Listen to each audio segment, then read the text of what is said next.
that to let everyone know we're live-ish. If it's even showing up on this. I didn't get my notifications, man.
Okay, looks like everything is good and going. Yeah, I like how Streamlabs chat is so much more delayed than the YouTube thing. Why don't we fix that, shall we? But it does work, though. At least it works. So that's all that matters. But anyway, though. Salute Terence, everyone. This is Terence here. And I am an idol in training, hoping to bring smiles, laughter, and joy to everyone around the world. Also while playing games and doing fun activities. In today's activities, we are doing another episode of Terence Talks, and this time my guest here is Curtis Hoshimoto. So I'm going to go ahead and undeafen and we can begin introductions, and let me play my music while it was still on pause. Okay, your boy's undeafened. Hello. Hi. Hello. Could you give us an Should I give an introduction, intro please? or anything? Yep. Oh yeah, okay. Hello everyone, welcome to the stream. Coming through on a starry night. It's yours truly, the illustrious Phantom Thief, Curtis Hoshimoto. And we're here today. Hi. We're here. I guess I'm here on this channel. I think this is the first time we've done a collab that's not like, it wasn't like a big party collab. Oh yeah, true, because I think the first time we actually did meet was during that Golf with Your Friends collab, and then I think after that was the April Fool's Among Us, so this is pretty much our first time one-on-one, actually. Yeah, it's been... I think both times... Was the Golf with Friends set up by Kendra? Yep, I think that's Kendra. But then you set up the Among Us one, so I appreciate that. I really did appreciate you setting that up. I'm not the type of person to go out and set up a collab, so I'm much a solitary person, so I always appreciate it when someone like goes into VUnity or like sets up a collab or stuff like that. And although this time I was the one who like actually asked you to be here. He didn't ask me, I asked him. Yeah, indeed. Which I rarely get too many people asked to be guests on the show, but it's good to have you. Thank you, it's nice to be here. It's my first time on a talk show, this is nice. I mean, it's cool, I've never done anything like this, so I don't know what to expect. Yep. Oh, don't worry, I have a very laid-back and casual style to it.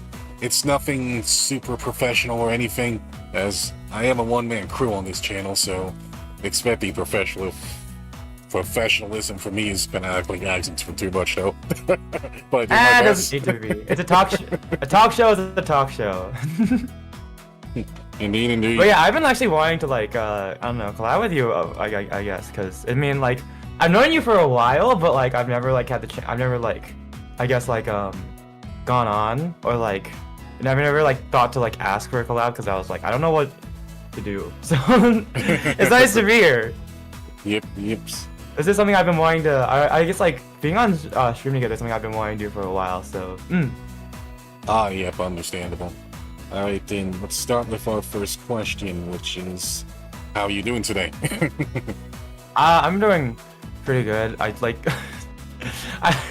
think I streamed yesterday, and then after stream I crashed out accidentally, and I woke up at like 6, and then I went back to sleep. So I woke up very late. I see. But I'm doing good. I'm drinking coffee now. That's nice. Oh, what type of coffee do you usually drink? Or flavor? Normally, I think it's whatever my dad just like has in like whatever my dad gets usually. I guess when I'm on my own, I just sort of get like whatever's at the store. I don't really mind the taste too much. I guess normally it's Starbucks brand, but today it's instant coffee because my aunt had a surgery recently, and she was like, I probably shouldn't be drinking coffee, so she gave me her thing of instant coffee, and I've been drinking that. Nice. Mm. Yep, nothing wrong with instant coffee, especially when you don't have to buy beans for it and then put it in like that little coffee maker and then wait for like a century for that thing to come in. Oh my god, no, I started like, I think a couple months ago, I started getting into like an espresso machine. I bought an espresso machine, like, so I was like, I mean, it's fun, but Yeah, understandable. But yeah, it's a bit of a hassle. Yeps. As for myself, I don't drink coffee that much anymore. I think most of the time I just go for like bottled tea whenever I'm trying to be healthy, or just any carbonated soda and stuff like that. What's your favorite kind of soda? I enjoy orange soda.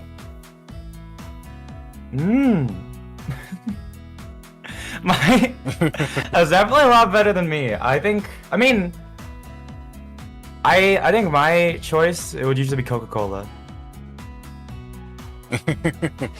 Although I do like matcha tea. It's important to drink coffee every day. Oh, if you like coffee. I'm actually like not caffeine sensitive at all. I'm like very caffeine resistant. I don't know, my body resists caffeine very hard. I just drink coffee because I like the taste of it. Okay. Very nice. I think the only time I can actually tolerate coffee is when it either has a lot of sugar or cream inside of it.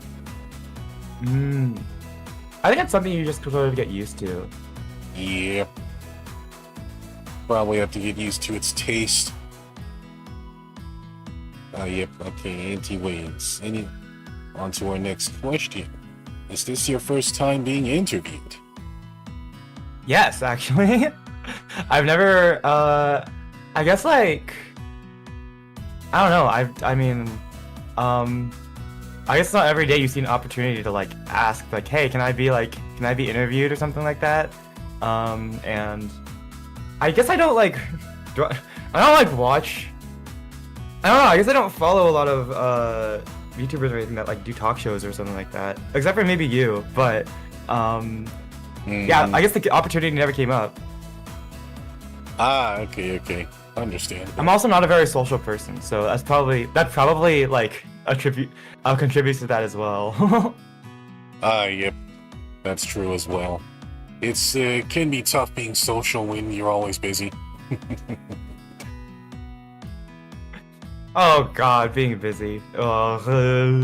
Yes, I just hate being busy. Wake up, go to work, get off work, feel tired, then don't feel like socializing again. I just don't like talking to people.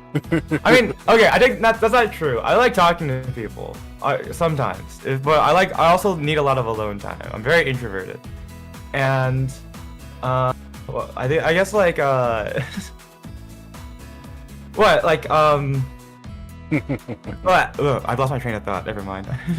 Oh yeah, no, I'm also like a student, so like I mean, it's a different kind of work. I don't have a job, but I'm a university student, so I go to like my classes, study, and then do streams, make thumbnail, and then sleep. So, and then also try to make like supplementary content, like shorts. I really need to make a new short. I haven't made a new short in a while. Yeah, same here. Actually, the YouTube grind. Yeah, the YouTube grind is rough. And then the past week, I've just like been playing Elden Ring Night Rain. Like, that has been consuming my life. So to be busy. Yeah, no, for me, it's like wake up, daytime, go to school, and then nighttime, be a phantom thief. Oh, yeah, true.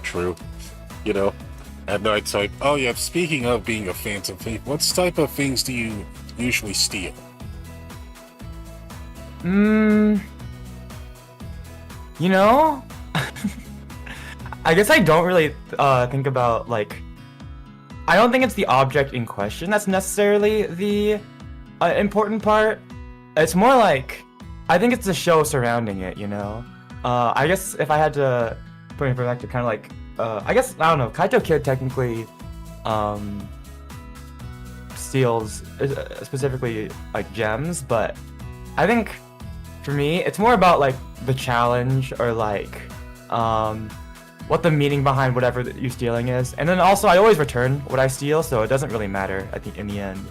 Yeah, it's more about performance. I see. Oh, that'd be pretty interesting actually. It's more about the challenge, you know? Because nowadays security is so much higher than it was like, you know, when the original Phantom Thief stories like Arsène Lupin, Burglar, Gentleman Burglar, the original Phantom Thief story, when all those stories were written, the security was like, you know, not like we have today where there's security cameras and everything. Mm-hmm. So you really got to think about it's different from back then, which I will not elaborate on because I don't. One of YouTube's policies is to not encourage crime, and yep. So let's not do that. I talk about stealing things maybe a little bit too much on my channel, so I always have to preface it by saying, YouTube, this is all for entertainment purposes. Please do not get me or Terence banned from YouTube for this, because we are not encouraging people to go steal. Yep, we don't encourage you to commit crimes in real life like stealing. Unless, of course, someone's crazy enough to actually make a shoplifting tutorial video or something. I mean, not yet. Or not yet, of course, or a bank robbing tutorial video. Oh god. I mean, my final act on YouTube will be to put out a tutorial, and then I will get banned from YouTube. That's how I'm gonna graduate. Yep. That'd be one hell of a way to go out, too. That would be one hell of a way to go out, I do admit, yeah. Right. Alright, anyway, on to our next question. What are your hobbies? I mean, besides being a Phantom Thief, I think I'm sort of just a normal person, I would consider myself. Well, I say normal. I mean, I'm an anime Vtuber on the internet, so... but I think I would consider myself sort of a normal person. I like playing games the most, so... it's just sort of like whatever piques my interest. I can't really think of like what my specifically games I like. I guess I don't think about my hobbies or the things that I like too hard. It's just sort of like, if I like it, I like it. So it tends to be games. I've been playing Night Rain a lot recently, which I just mentioned, but also like growing up I played a lot of Nintendo. I guess for other things, I like more mundane things too, like a nice cup of coffee or tea. I like summer. It's just sort of the things I like now. I mean, I don't know, going outside and taking walks. I like running. Running is fun. Keeping myself in shape is a good one. Oh, yep. That's a good one indeed. Oh, yep. I also saw that you were doing some dance videos on Twitter as well. Yeah, I mean, I think I like music a lot. I've been doing music since I was a kid. I'm not that great at it, but I did piano. I take piano lessons when I was like 6. no, 6, 7, something like that, for about 7 years. I never got really good at it. I didn't put my mind to it. But then I started playing trumpet in about 4th grade. So, and then I continued with it all the way up until I graduated from high school. And I think I got pretty good at trumpet. And then after that, I didn't do marching band because I was in marching band in like middle school and high school. So that was a lot of fun. But then after that, I started getting into like more other types of music. So I've been continuing it by like doing singing and like covers on YouTube, which I need to put out a new cover soon. I really need to. But then also, I guess sort of like dance. I enjoy watching dance videos, so I wanted to try doing that in my own style.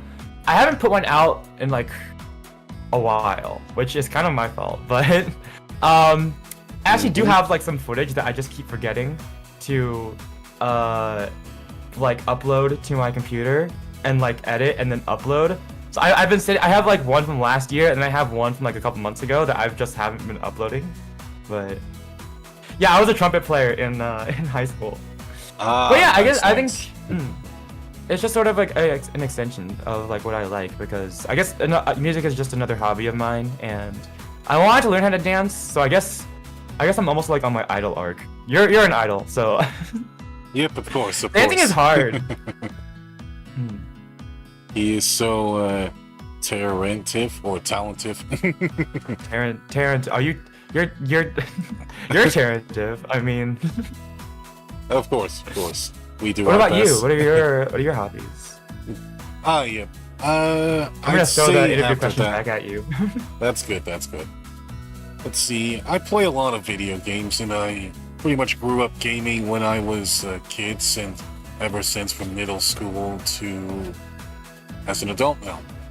And I'd say most of what I played was, this might expose my age to folks who are about as old as me, games that I've been playing on the Super Nintendo, as well as games on the Sega Genesis, and then PlayStation. You got a Super Nintendo? Oh yeah. That's so cool. I want to get one. Oh yep, Super Nintendo's a really great machine. I should probably mention, I guess, I'm going to mention real quick that, I mean, I'm not shy about my age. I'm 21 right now. I was born in 2003. So, nice. My first console was a DS. Okay, a DS. Nice. I think your other consoles around that time would also pretty much be like a GameCube, PlayStation 2, and Xbox as well. I think I was too young to play on a GameCube when I was about around that time, but I did get a Wii, like maybe a year after it came out. We bought it off of my cousin, who bought his used Wii, and we still have it. So my first consoles were a DS Lite and a Wii. Although for some reason, I've always been nostalgic for like Super Nintendo and GBA style graphics, even though technically it was before I started gaming. So I would consider the GBA to be my favorite Nintendo console. Oh yeah, GBA was great. So I might let you continue. Yep, okay, back to that. Then I think I was on GameCube, PlayStation, and Nintendo 64. We didn't have too many consoles, but I did remember the first 3D system we had was an N64 and a PlayStation. And then eventually we had a Sega Saturn as well. Ooh!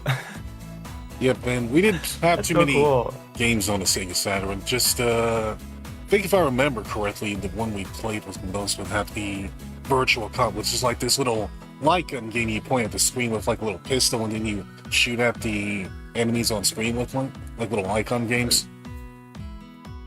I was about to say the Zapper, but I was like, that's the NES. You're talking about the Saturn. Yep. I'm just starting to realize I don't know much about the Sega Saturn. Oh, yep, it's a console that didn't do too well. Had a lot of underrated games on it, but ultimately it was a successor to the Genesis, though, right? Oh, yep, it was. I know a little bit more about the Genesis. I've seen a Genesis in person. Oh, yep, understandable.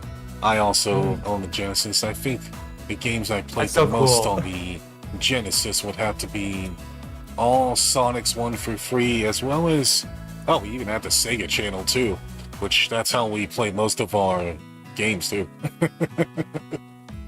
What's Sega channel? Oh, I feel like I'm so young asking that question. I feel like I should know. Oh, yep. The Sega channel is pretty much what would we call Xbox Game Pass before Xbox Game Pass was a thing. It was something that you had to. I think it was like one of those cartridges you put into the Sega. Then you had to set up like an internet connection for it, which dial-up was kind of cringe around that time, but that's all we had. You know what? I feel like if they release that, that's like really forward-thinking. That reminds me of, oh my god, I can't remember the name of it, but I know exactly what it is. The Sega game that like that was like the shoot 'em up that you could go both directions with the little capsule with the wings. I don't remember what its names, but like it's like that game felt like it was ahead of its time, and that Sega Channel thing sounds like it's ahead of its time too. Like I feel like if they release something like that nowadays, like that would be really popular. Oh yeah, definitely. Yep, imagine Sega pretty much going back to consoles and starting a Game Pass system. That'd be so great. Cool.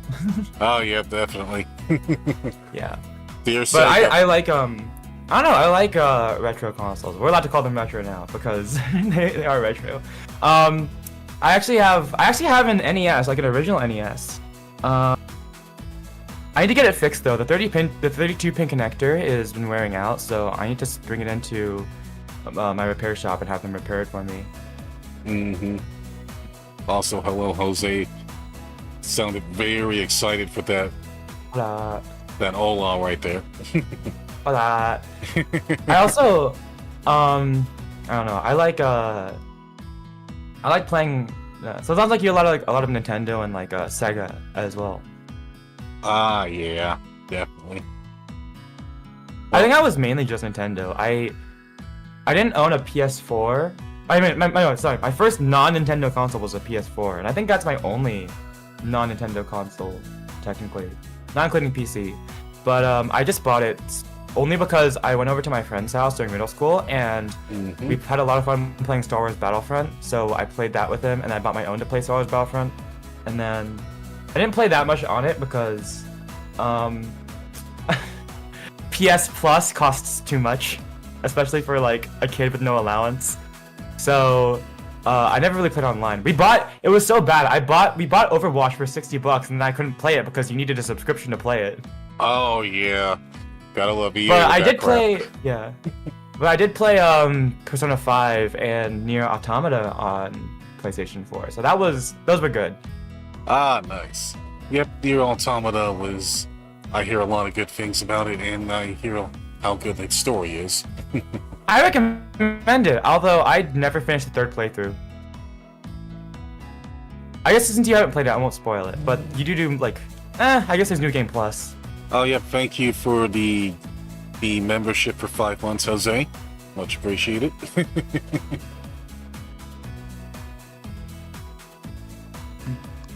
But yeah, I was mainly a Nintendo guy. Oh yeah, me too.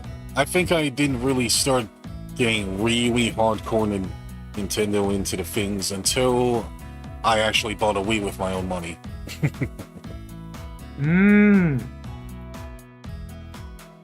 So yeah. Oh yep. On to our next question.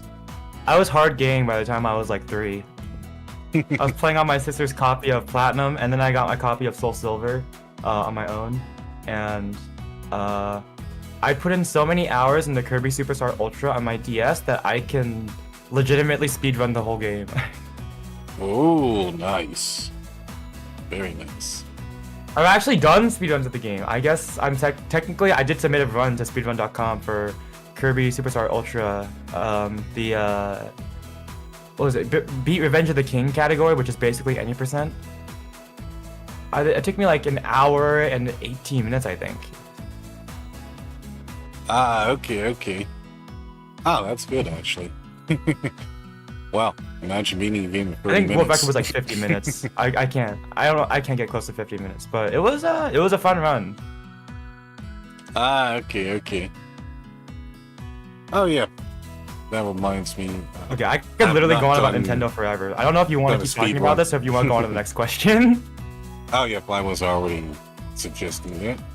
And our next question was, do you play video games? But we already answered that, so let's go with, how did you get into video games? Early on, I think. Oh, I think I was 3. It could have been when I was 4. I don't know. But my sister, my mom got a DS Lite for my sister with Pokemon Platinum on it. We'd already seen like some Pokemon. I think I played a little bit of Pearl on my cousin's DS a little bit, or my sister had. And I guess my sister probably asked my mom if she could get a DS, and we both kind of joint played it at first. Neither of us knew how to save the game, so we just kind of kept restarting the game until I ended up figuring out how to save the game. So then the save file on that copy of Platinum ended up becoming my save file with my name. And then I kind of ended up playing that DS way more than my sister did, to the point that my mom bought me my own DS. So... and that ended up being kind of my copy of Platinum, or my save file, because my sister didn't play it much. We replayed like the beginning of the game a lot, because we didn't know how to save until I figured it out. So that was probably my introduction into video games. That's how I got into it. It was all Pokemon. Ah, nice. Ah, you mentioned Pokemon still has a nice place in my heart. Ah, nice. Yep. Pokemon's also been one of my childhood games as well. How about you? How'd you get into it?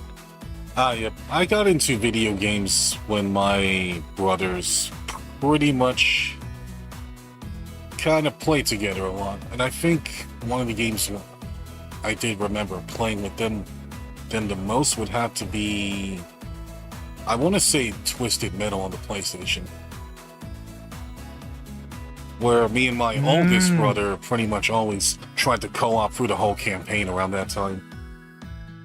Which, that was a lot of fun. So it was like the older sibling, taking your, being old. It was like you were the younger sibling, and then the older sibling was like, "Hey, you wanna be second player?"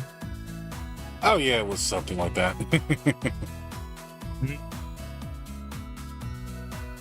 And of course, my middle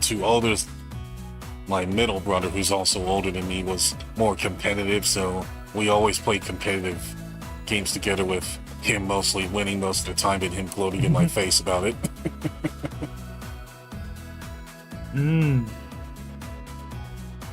I think as far... I think for me... Oh, you go first.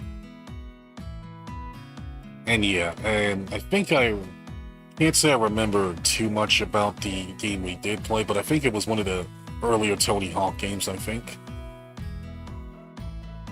But yeah, and one of the really old WWE games too, so we were pretty much all competitive since day one.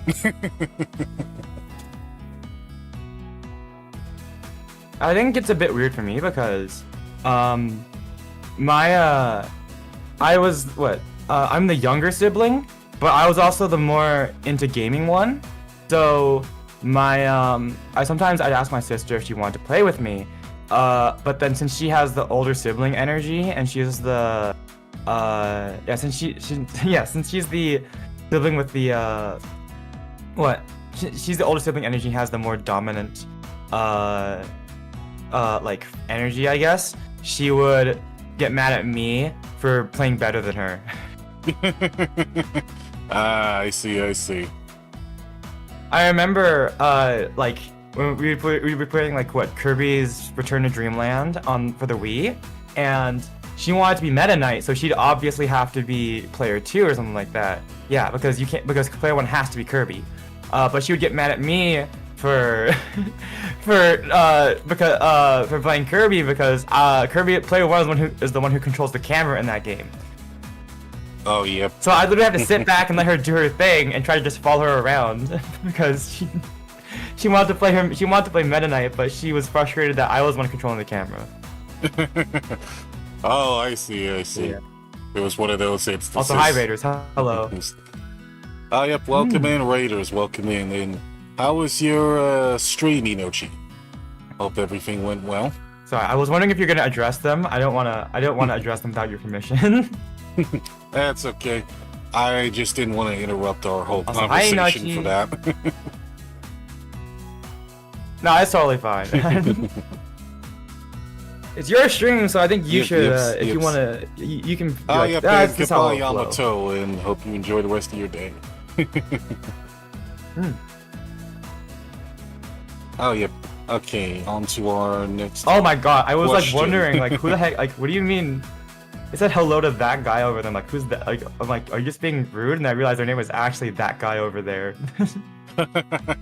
Yeah, I know, right? Wait, true. And hello... Oh, Sonia, welcome to the stream as well. Oh, yep, on to our next question. Who's your favorite video game character? Ooh. Kirby. Ah, Kirby. I mean, you can't really say like a Pokemon.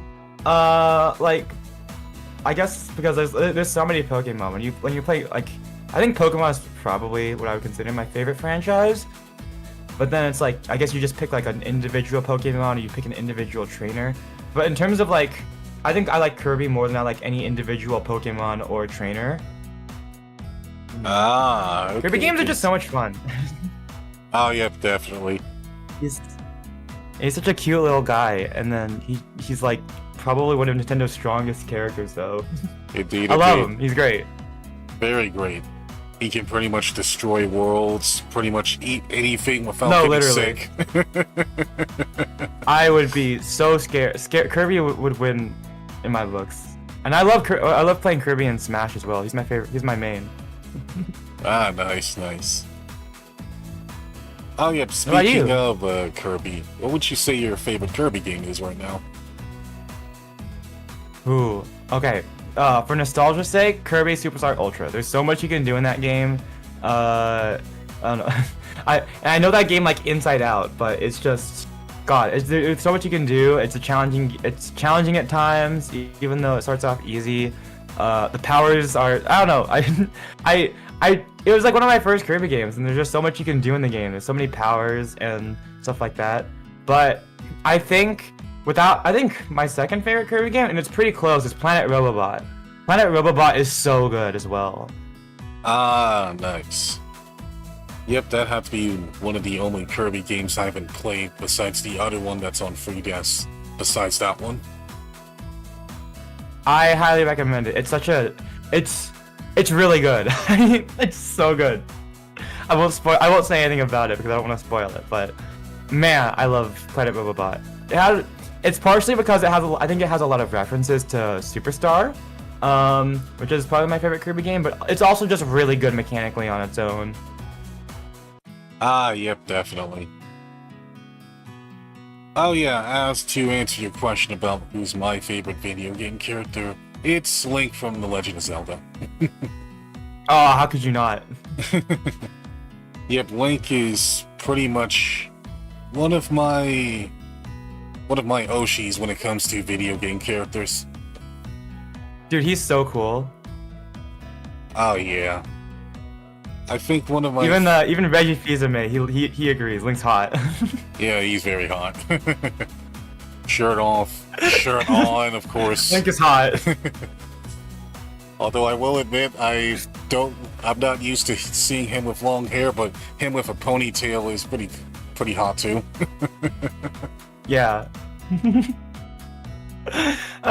We love Link. He's so. I think I didn't get into The Legend of Zelda until I was like middle school. But my first game was Minish Cap. I don't know why specifically Minish Cap. I think I just wanted it because it was a GBA game. But that was my first game. Ah, nice. Yep, Minish Cap is really But good. yeah. I'd say my first introduction to him would have to be, I want to say Legend of Zelda Ocarina of Time. I played 3D. I didn't play the original. Ah, yeah. They did have like a 3D remake on 3DS, which a little bit disappointed that they didn't bother putting that on Switch as well, but that's okay.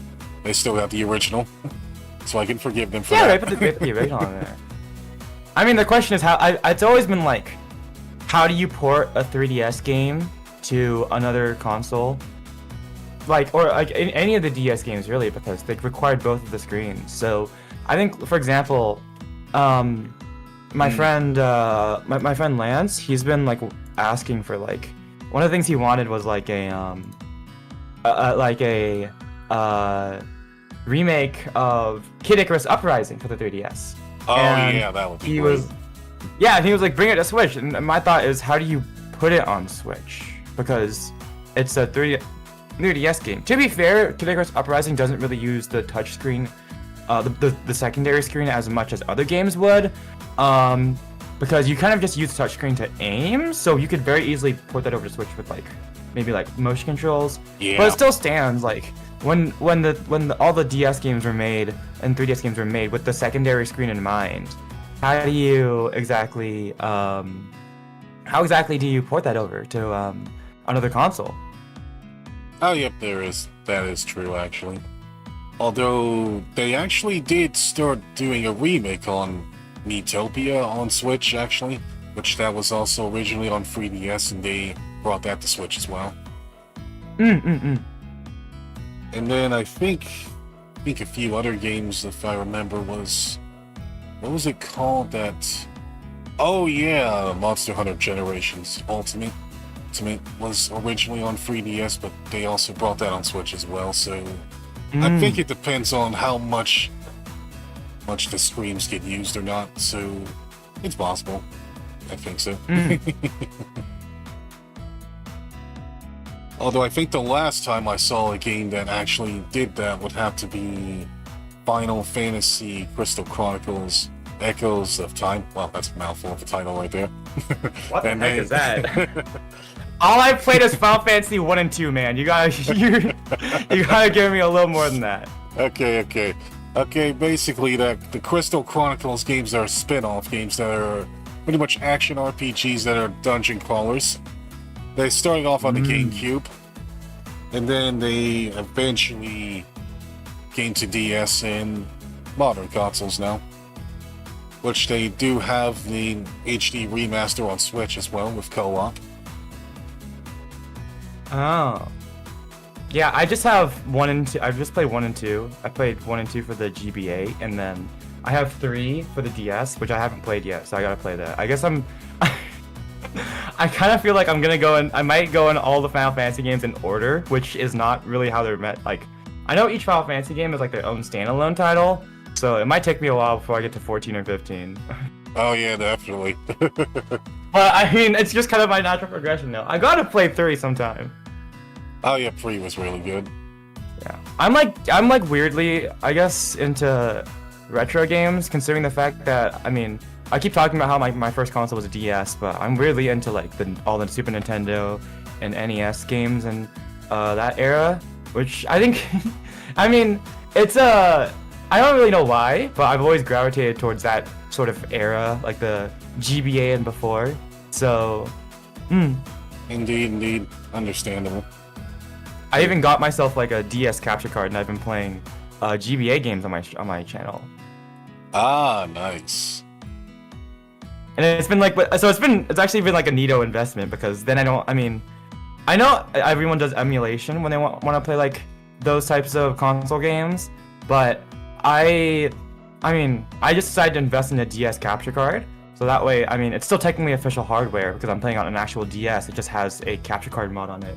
But I also get to go through my whole game collection that I built up when I was growing up. Ah, that's nice, actually. Yep, I do wish I could do some of that, but of course, they don't make really old games playable on new televisions, though. Yeah, you kind of need a CRT, I think, right? Yeah, because for the I know at least for the NES, if you don't play on a CRT, there's actually screen latency. Oh yeah, huge screen latency. All right. Yeah. So, but I mean, so I don't have a CRT in my house, unfortunately. I think my grandparents' house used to have a CRT, but I think they gave it away before I got my first NES, so I didn't snatch it up. But I've been like, now that I'm here, I'm looking at my NES to my side. I'm wondering if I should like get like some sort of thing so I can put the audio video output to my computer and then stream it. That'd be cool. Oh yeah, that would be cool. I still gotta fix the 32-pin connector though before I start streaming because of stuff. You mind if I go off on a tangent real quick? Oh sure. Okay, I keep talking about this NES I have. I have no idea where it came from. I think like it was probably like 2021, something like that. It was a few years ago. My family was cleaning out my grandparents' house because my grandparents were getting old, so they wanted, and they lived like an hour away, so they wanted them to move to a house that was closer by, so my family could take better care of them. So we moved them out and started selling their old house, and then my mom and my sister went over to my grandparents' house to help clean up some stuff, and then they gave me a call, and they were like, "Hey, we found an N64 in like the closet. Do you want it?" And I'm like, "An N64? Oh, I mean, I don't know who would have owned that, but I guess you can bring it over." Because my parents had me and my sister when they were like 40, so they were born in like the 1960s. So by the time like even the NES came out, they were already working, so they weren't in the target demographic for this. And I know for a fact that this wasn't my dad or his sisters. So they brought it home. And I was like, okay, guys, this is not an N64. This is an NES. It literally says it right there on the front, Nintendo Entertainment System. But yeah, yeah. No, I'm like literally, I'm like, it says Nintendo Entertainment System on the front, like. But yeah, no, for some reason there was just this not N64. There was just this Nintendo Entertainment System sitting in my grandparents' house with 12 games. They have Duck Hunt, Mario Bros. I'm looking at it right now. Duck Hunt, Mario Bros.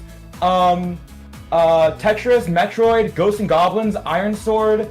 What else is here? Iron Sword. I haven't heard that in a Spike while. Baseball. Yeah, Super Spike Baseball. Disney's Tailspin.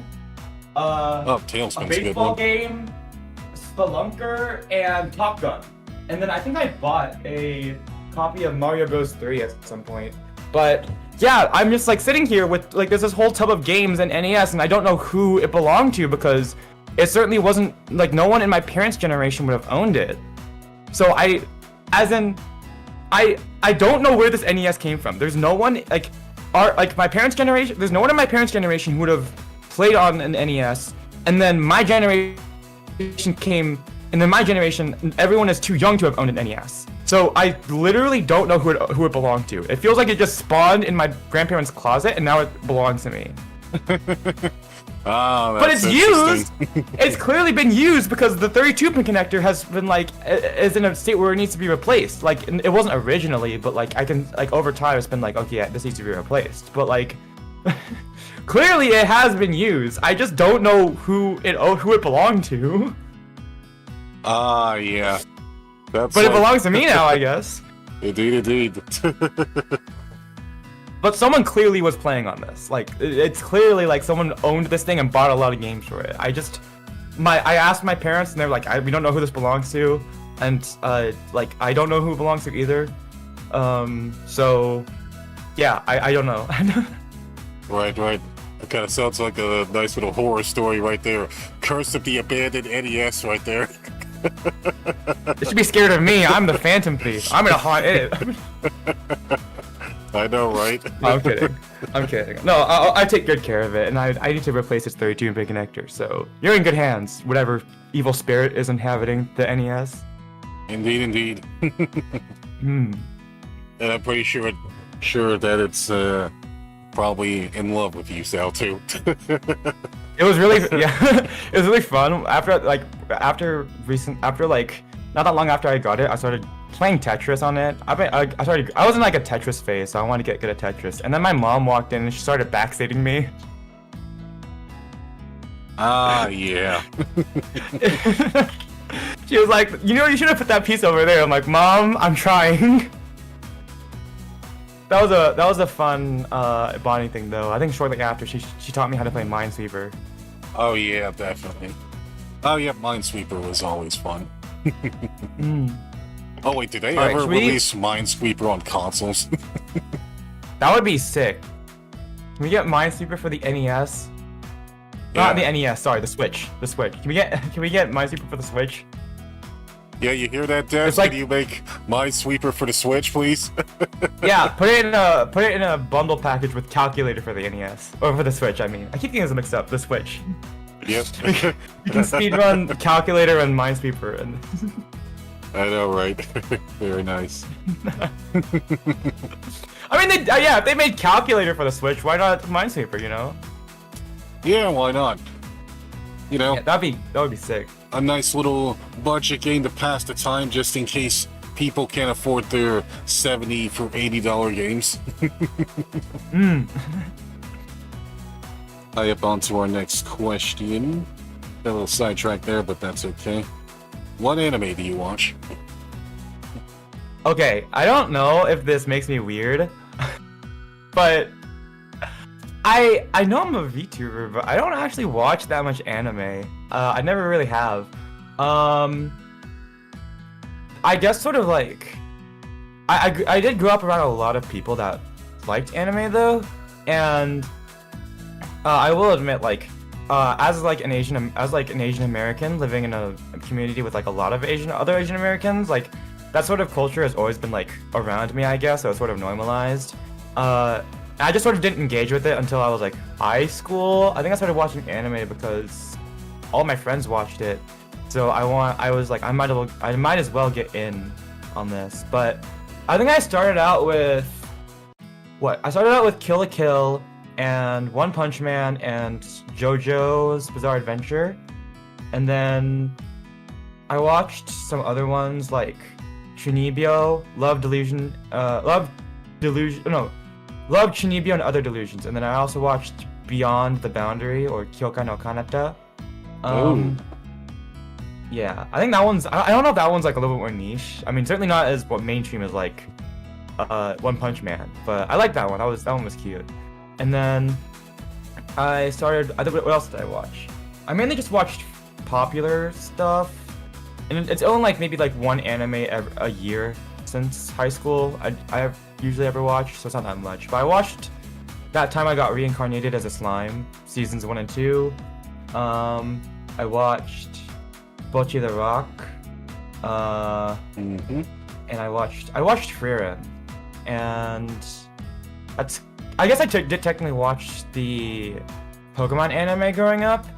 And I also watched some of Pokemon Horizons, which is the new one. I kind of stopped watching it after a bit, but I should probably get back into that. But that's all I can really think of. I haven't watched that much anime. So I haven't watched Naruto or anything. I see. You mentioned Pokemon Horizons. What are your thoughts on that? Now that Ash isn't the main character anymore. I think I really liked it. I mean, Ash. I mean, everyone was sad about Ash going away, but I think it's nice that he completed his story arc finally. And I really liked, at least my impression of it. I don't know where the story is right now because I haven't watched it in about a year. But I really like the new story. I like that the new antagonist, or not antagonist, I like that the new protagonist isn't as, outwardly confident as Ash. I like that they're, Liko. I like that she's, introverted and not always sure of herself. I thought that was very relatable. So I think it was a nice change of pace from Ash. And I think, I like that all those characters have their own story arc, so there's a lot of room for character growth. And the animation was really good.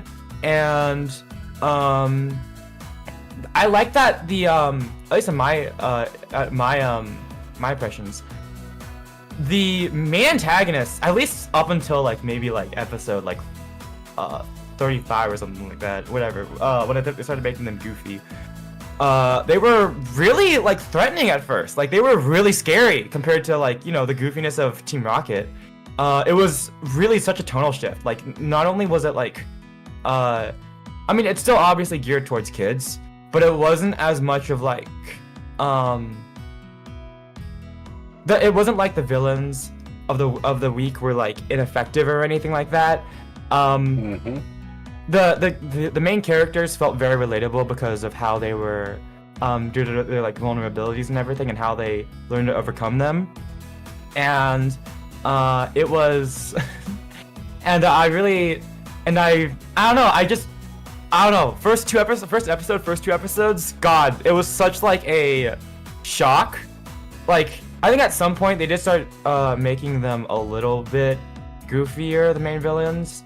I'm sure that's changed by some point, but the very first impression you get of them is that they're not messing around. They are very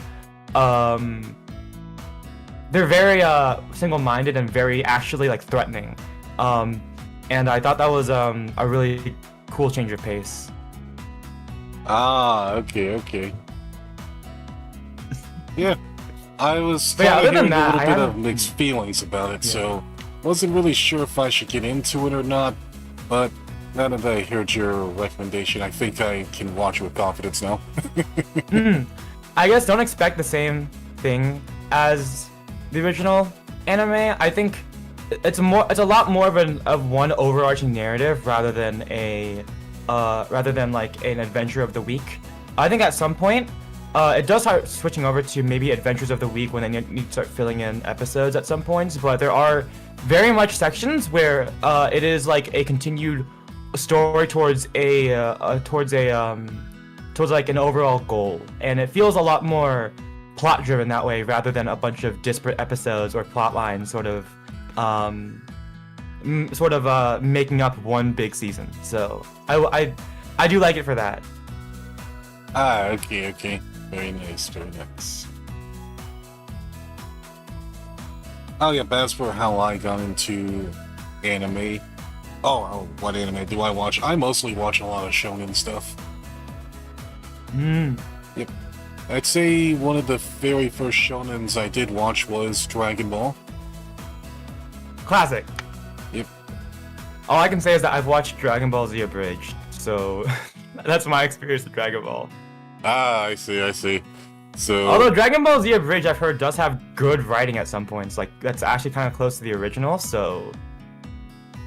yeah. I'd say the first 2 seasons of Dragon Ball Z Abridged was definitely more around the comical side, and then once they got to the Android side of things... Yeah, Android and Cell Saga, I think, was a lot more... It felt, at least, a little bit less goofy, even though it was goofy at times. Oh, yeah, definitely. They tried to mix in the goofy with the silliness, which I think is a pretty good balance, actually. So I think that's probably still one of my favorite abridged series that I've ever seen.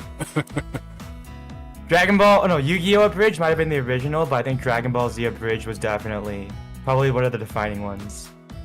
One of the most defining ones, I think. Oh, yeah, definitely. Also, yeah. Also, continue. Yep, I think Yu-Gi-Oh! Bridge was, to me, just felt funny for the sake of being funny. So I couldn't really get into that one. Definitely. I think the other anime that I did watch was also Digimon, as well as the Pokemon animes growing up. I never watched Digimon. I always heard people comparing the two, but I don't know anything about Digimon, so I can't say anything. Okay. Around the time, Digimon was pretty much called a Pokemon clone for the longest time, but it's actually much more deeper than original Pokemon, actually.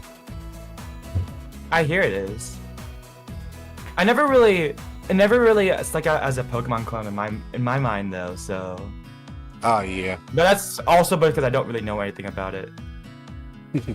I think as much as I can probably tell you about Digimon is that I think both the human characters and the Digimons do go through some character arcs about bravery and being themselves and whatnot. And I think that's probably about as much as I can remember about it. But it's been like a good couple years since I've seen Digimon Adventure, so I probably wouldn't be able to tell you that much about it. But they do have a remake on Crunchyroll, so you can pretty much watch that. And I think the one thing that the remake does that the original does is that they actually gave every Digidestin around that time their Mega Forms, which was in the original, they gave the Mega Forms to Tai and Matt, which is Tai Chi in Japanese, and Yamato in Japanese as well. So I do recommend you watch that just to get more of the definitive storylines of that. If only Crunchyroll wasn't like exclusively a paid service now. Yep, true. I remember I logged on to Crunchyroll one day and then they were like, "Oh yeah, now you have to pay." And I'm like, "What do you mean? You used to let me watch some animes for free." I wanted to watch Kaito Kid again. I will admit, it was the Phantom Thief anime. I wanted to watch Kid the Phantom Thief again, and then I realized that on that day it was no longer free. So off to pirating services I go, which Right. that's a joke, by the way. Don't actually steal things, but I'm a Phantom Thief. Oh, the blah blah blah. Right. I heard that wasn't Crunchyroll originally a pirating website though. Oh yeah, I think I heard something about So like now that it's like you're originally a pirating website. Why are you not on our side anymore? I guess it's because now they're an official company and they have to, save face, but they have to have a good reputation. But I mean, man, embrace your roots, man. that. Yep, embrace your roots. I think I heard somewhere. I don't know what it was. It was like from some company. I think it was like Gabe Newell. He was like, "Oh yeah, if you want people to not pirate your games, give them a service that's better than pirating, which is what Steam is." Right. So it's like instead of whatever Crunchyroll's doing. So. Yep, very much so. Mm. Oh yeah, back to the other animes that I did watch. I also started watching One Piece as well when I was a kid too. Which I think nowadays a lot of people won't be able to get into One Piece due to how long it is though. It was like close to 1,000 episodes by the time I was in like middle school, which would have been like mid 2010s, I think. I don't know. I watched like I haven't watched like that much of One Piece. I think I watched a couple episodes with my friends in a Discord call, but my main memory of One Piece is that I had a friend in I had a friend growing up who really liked One Piece, and then I think like I asked him like, "Hey, my sister said she tried to get into One Piece, but because my sister really liked anime, and she was like, but she said she didn't like the beginning." And then my friend's response was, "Oh, don't worry, it gets good after the first like couple hundred episodes." And I'm like, "What?" So ever since then I've been too scared to get into One Piece. Yep, understandable. One Piece's episodes is very daunting. It seems very daunting. Maybe the Netflix series would be the best time to get into it. Oh yeah, the Netflix series is actually I heard that was good. pretty good actually. I did see like If only the I had first Netflix. few episodes of it. It was pretty good. The first 3 episodes were good. And then financial things started happening, and then I had to cancel my Netflix subscription so I could save money for things.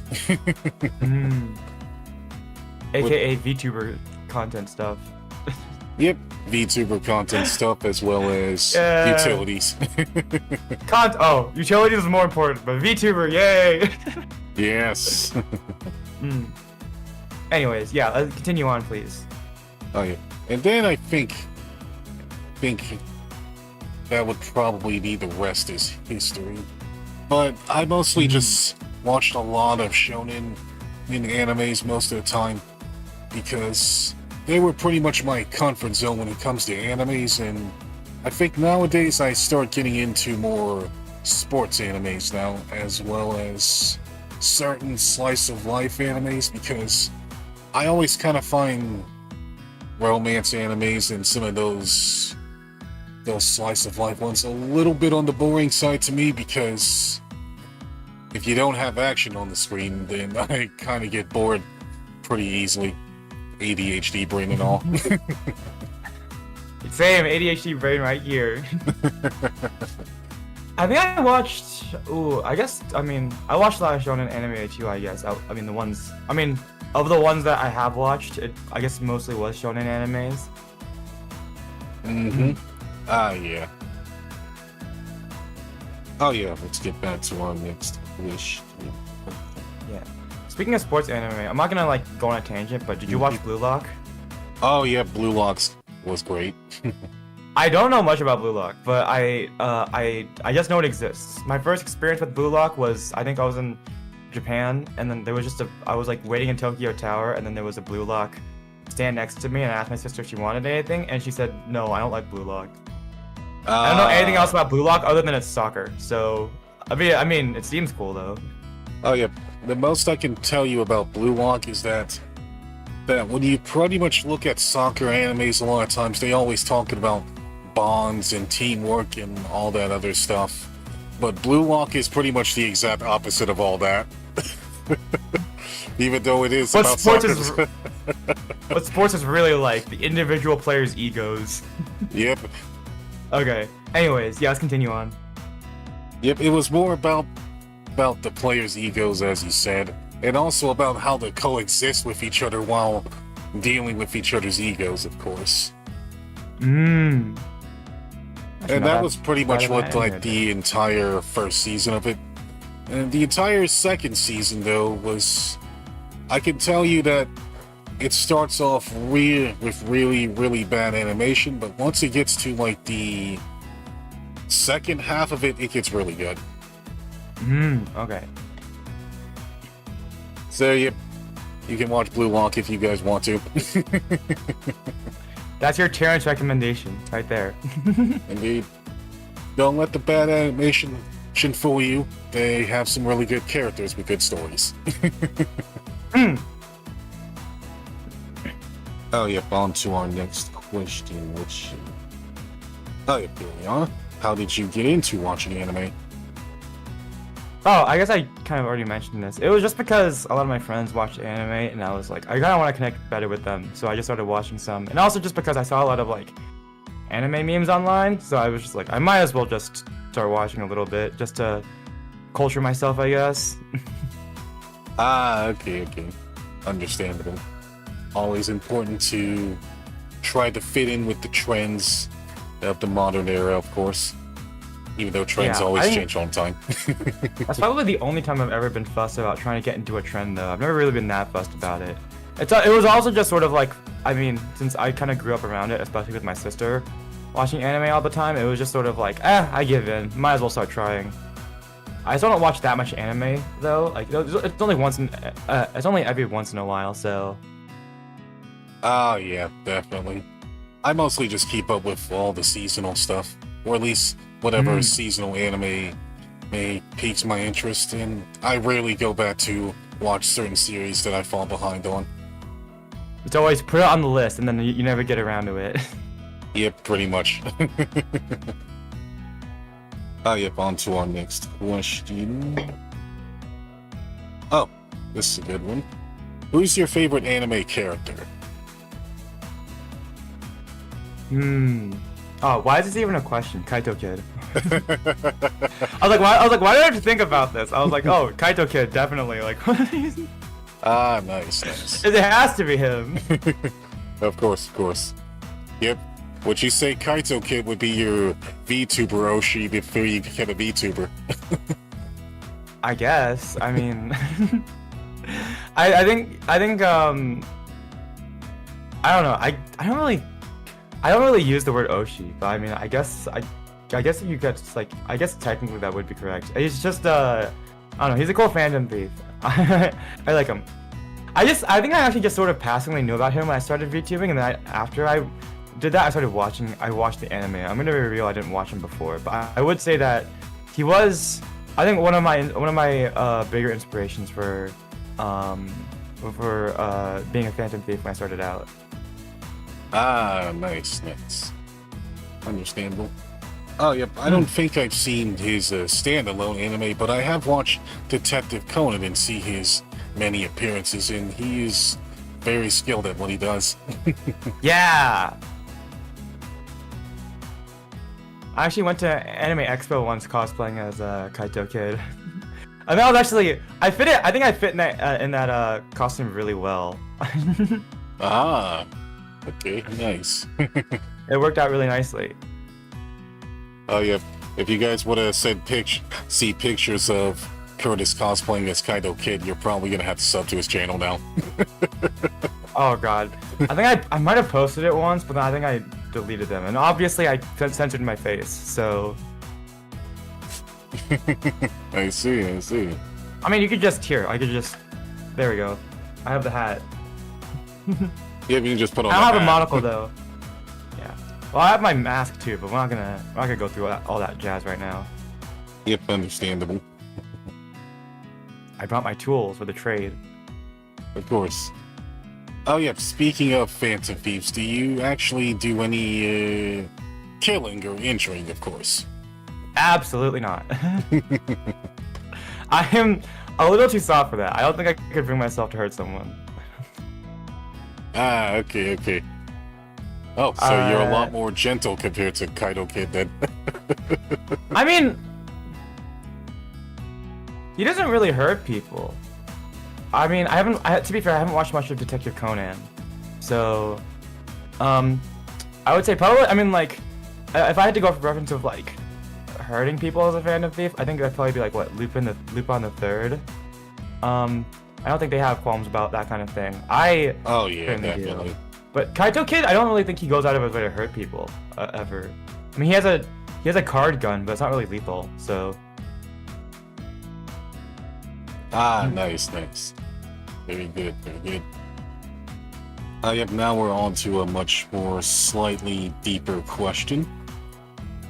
Have you learned anything from video games or anime? Have I, like, learned lessons or life lessons from anime? Yep, like life lessons and such.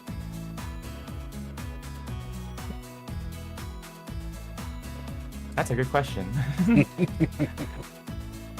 Because I'm sure I have at some point, but I can't think of anything in particular that I'm sure that watching that kind of thing has probably shaped my worldview over time, but I can't really think of anything in particular that I can't really think of anything in particular that is a standout as this changed my life, I suppose.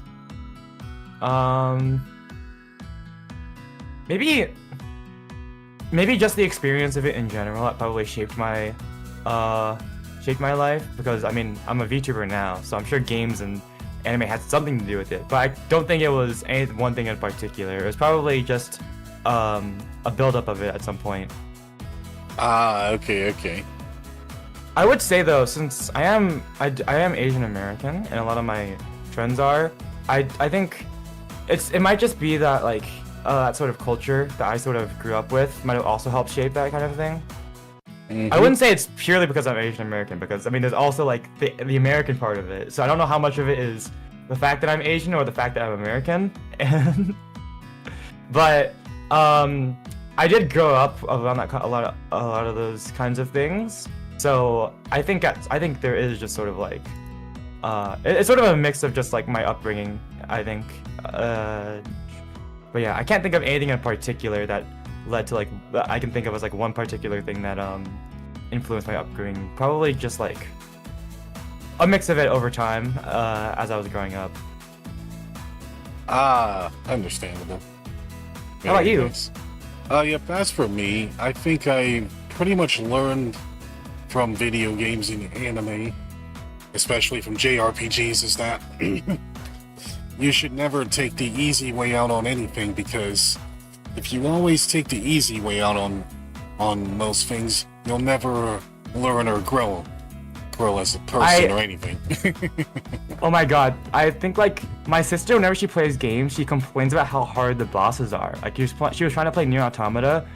I think, you know what, no, I'm remembering this now. When she was playing Nier, like, she bought Nier Automata for herself, so that was her copy of the game when for the PS4, and she was playing it, and then she was trying to do a boss fight, and she was complaining about how hard it was, and I'd never played the game before, so I picked up her control. So she asked me if I could beat it. I was like, I've never played the game before, but I can try, and I picked it up, and after about an hour, I'd beaten it, and turns out it was the final boss.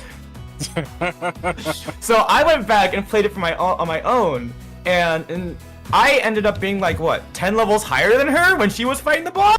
And I'm like, and the thing is that whenever she plays games, she skips as many encounters as she can because she wants to get through it faster. but that ends up meaning that she's underleveled. Whereas I try to do all the encounters because I know I'm gonna need the XP for later on. So I went back to her and I was like, you know, you were really underleveled for that boss fight. So yeah, I was properly leveled and I had an easier time, especially because I had already done that fight, so I know how to beat it. But my sister, she was like, yeah, she plays like the Atelier games and like Nier Automata and stuff, like she played that, and yeah, no, she was like she's always severely underleveled in the games because she skips encounters and doesn't get XP, whereas I know that I need to get XP. So I think I can relate to that. I think it's like, yeah, don't skip the encounters because you need to get the XP. Oh, yep, definitely. I'd say pretty much one of the other things I probably may have learned as well would be, well, other than the hard work paying off, it also helps to try to be kind to yourself as much as you can.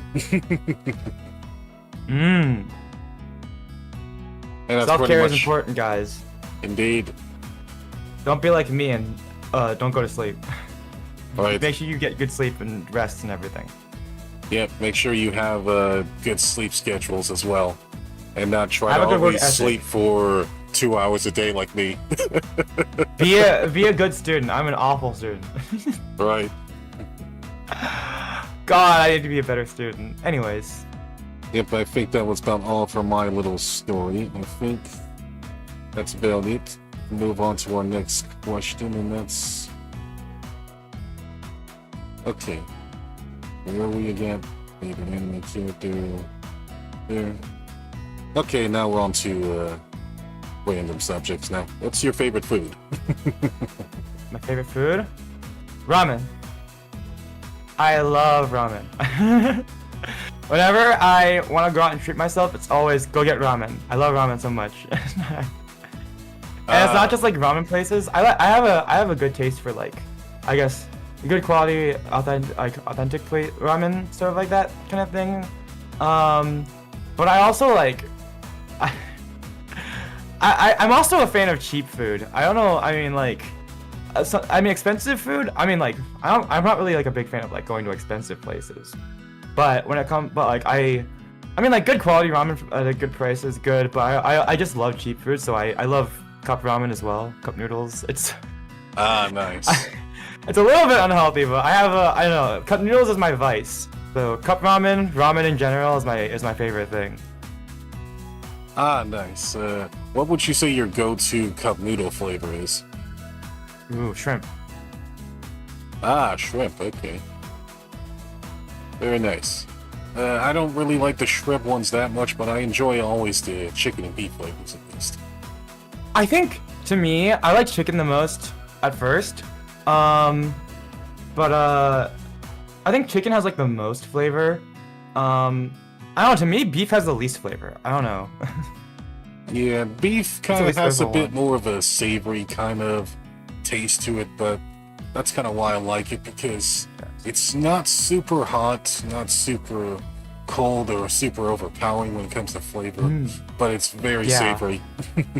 I think for me, shrimp is like the in-between of the two. It's like it doesn't have like the most overpowering flavor as the chicken one.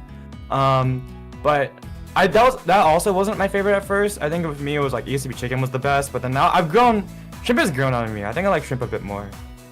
Yep. I also like adding sesame oil, or sometimes like, garlic, like spicy garlic oil to cup ramen, just as a little modifier at times. Nice. Okay. It tastes really good with sesame oil and stuff like that. I recommend. Yep. Maybe someday we'll probably, our mouth will develop a flavor for shrimp flavored ramen, which is funny because I can handle anything actual shrimp, but anything that artificially tastes like shrimp I can't handle at all. The thing is, it's real shrimp, isn't it? But like they just freeze dry it, or I don't know actually if it's real shrimp. It looks like shrimp. But I think the main thing is this might sound cursed. Oh, this is definitely gonna sound cursed. But one of my things is that, or something that I do is that I eat cup ramen dry sometimes. well, not sometimes, like half the time, I'll just like eat cup ramen dry. So part of my opinion is formed from the fact that I eat cup ramen dry. Ah, I see. Oh, no wonder. So I think dry chicken is probably the worst one because the flavoring powder is like too overpowering. It's like too strong when you try to eat it. It's too salty when you eat it dry. I see. That's part of what forms my opinion. Yep, I'd say you're pretty Oh much my the first and only person that I've heard that actually eats their ramen uncooked. This is what I mean by like cheap food. It's like I have a weird vice for like fruit for like weird or cheap food that's like really inexpensive and probably not good for you, but I just like it. I don't know. Understandable. You just like take the cup before you open it up, you crush it, and then you a little bit, and then you open it. Not you don't crush it enough that you break the cup, but you crush it, and then you take it out and just take bites. Ah, okay. Why am I giving you tips? You're not gonna do this. For viewers at home, if you ever want to eat your cup ramen dry. Right. If you ever want to eat your cup ramen dry, do it the Curtis method where he crushes the cup to the point where it doesn't crush and just eats it like a bowl of cereal or something without the hands, like a potato chips. You're not wrong. It's like the little like dry ramen snacks you can buy at the supermarket. Right. Dry noodle snacks. Speaking of cheap meals and foods, have you tried sardines? Ooh. You know, I don't know, actually. Somehow I don't think I have. Ah, okay. I eat a lot of fish though, but I don't know about sardines. I think we've had I think specifically sardines in like the can that you like pull open and those little sardines packed in. I don't think I've had it like that, but I think I might have had sardines cooked a different way.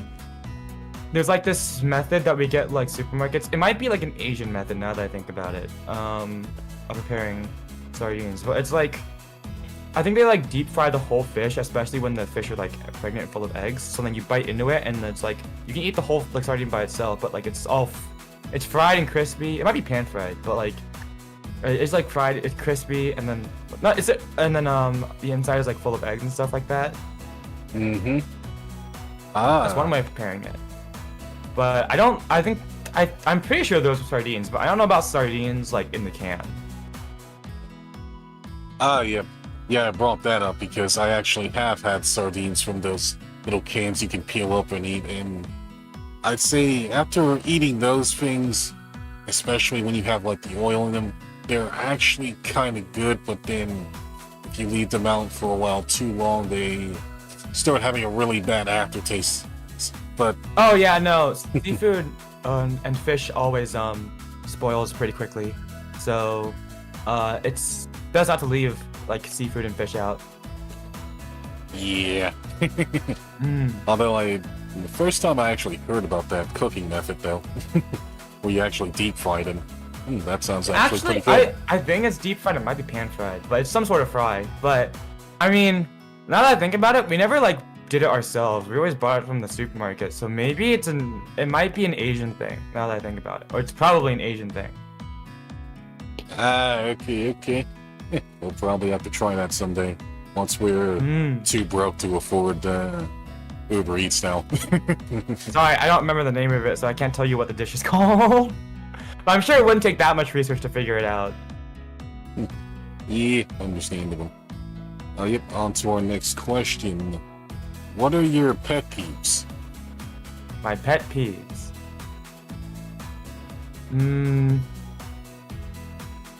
I guess the people that take the mufflers off of their vehicles and then they rev by and be really loud. I find that pretty annoying, but other than that, I can't think of like... I'm a pretty laid-back person, and I also don't think about that kind of thing so much, so I don't really know like a pet peeve or something that makes me mad. I never really thought about it, but I guess if I had to think about something that I find a bit irritating, that would probably be on my list. It would probably be people that take the mufflers off of their vehicles. Ah, yeah. Gotta hate it when they start beeping their horns and then they start going really freaking loud trying to rush you out of traffic and stuff. Well, I don't have that much driving experience. So, I mean, there are some people that probably do that when I drive, but not that. But I probably don't notice it because I'm a very, I don't know, I'm a very laid back person, I guess. But it's more of just like when I'm walking on the street, someone revs by like really loudly with their car, and like it's just really annoying. It's just really loud. I find that pretty annoying. Oh yeah, definitely. It's like, why do you have to take off like the mufflers in your car? Like it's just really loud to everyone. It's just like my ears. I don't know. It irritates me a little bit, but Right. Why do you gotta disturb the peace, huh? Random person? What, you like being loud and obnoxious all the time? No, okay, I had a roommate and his girlfriend was like a racer, and according to her, people just like, the car people just find that kind of sound sexy or something like that, and for me it's like, no, and for everyone else it's like, no, you're just being annoying. Like, I know car people find the revving of a car sound like impressive, but to everyone else it's just sort of like, why do you have to make such a loud noise, man? Right. It's not impressive. It's not impressive. It just makes you look, to everyone else, it just makes you look like an asshole or something. Right. Oh, especially when you have those motorcycles, then you start boom. Yeah, exactly. Oh my god. I've seen people take the mufflers off of their mopeds. Like, not even a motorcycle, it's just a moped. It's like, who are you trying to impress with the moped by taking off the muffler? Right, what, are you trying to get to a freaking street race in a moped or something like that? Moped, like, it's tiny! Who are you trying to impress with that? Like, I don't get it. Like, on a motorcycle, okay, you know what, fine. On like a Harley Davidson, okay, sure, I get what kind of person you are. I don't... If you're on a moped and you take off your muffler, I just don't get it, man. I don't get what the... Am I missing something? Yep, it might be. Yep. You little moped, like, I don't... Whatever, anyways. Right.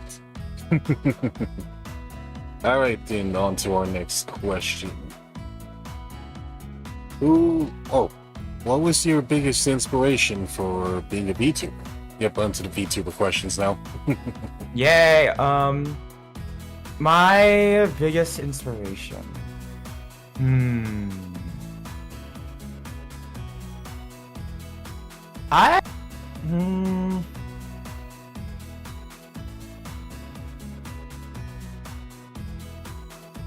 I don't really know. It's been a while. I've been doing this for a while, so I don't really remember anymore. I'd probably have to say Tenjin Kotone and probably Mint Phantom before she took her graduation break. Okay. But I wouldn't say like to the point of like they're my Oshi, I guess. It was just sort of like I know Mint's story. I knew Mint's story before she took her graduation break, because I started back in like 2021. Actually, now that I think about it, you've been at this for a while too, right? I've been wanting to ask, haven't you been at this for like maybe either as long or maybe longer than I have? Yeah, I'd say I've been at this since 2020. Yeah, I've been at it since like, I think my debut date was it was September 27th, 2021. And so, hello, you've been at this for longer than I have. welcome to the stream. Oh yeah, definitely. But I've been at this for pretty long too, since I'm going on 4 years soon. Nice. But I think what Mint's story originally was that she just sort of like, she got rejected from like from Hololive or something like that, but she wanted to do be a VTuber anyway, so she just started out. So I was like, I want to do that too. I also really liked watching VTuber covers. I knew about VTubers since like Keys in the Eye, so back in 2016, and I watched some VTubers on and off since then. But then I really liked hearing Vtuber covers, and that's why I mentioned Tenjin Kotane, because she was one of the she was like sort of like a V singer. She was one of the Vtubers that I watched I listened to the most covers of, and I kind of wanted to do something like that too. So I kind of I think Vtuber covers and that sort of thing was just sort of why I decided to be a Vtuber. Okay. But I did watch like a variety of Vtubers, not just like the two that I mentioned. So I don't really have one person in particular that I can like really call out as I think this is my big inspiration. Those are the two closest ones I can think of. Okay. Very nice. So, what about you? Oh yeah, as for me, I'd say I don't think I have too many inspirations for becoming a VTuber, but I'd say one of the very first English VTubers I watched was Natsume Moe, who is now Shiori Novella from Hololive.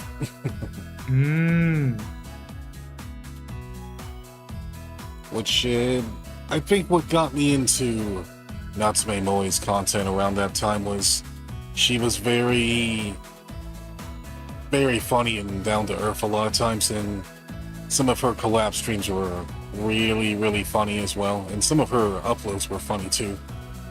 I think I just remembered. Yeah, I remember seeing the EnVtuber like thing sort of catch on with Cinderia when they first started. I remember watching Kamiko Kana when she first started out, and then Cinderia popped up soon after that. And I watched them for a little bit, and I think that was sort of like my first thoughts of like I could be a VTuber. This is something I could do. So I think after that I wanted to I decided that I was going to be a VTuber. So that's when that's when I first started out, or I first started planning it. Yep, definitely. I think, although back in 2020, I was like, what? I was like 16, 17. So I wanted to wait until after I graduated from high school to start out as a VTuber. So I think my debut date for when I started being a VTuber was like a month after my 18th birthday. Yeah. Nice.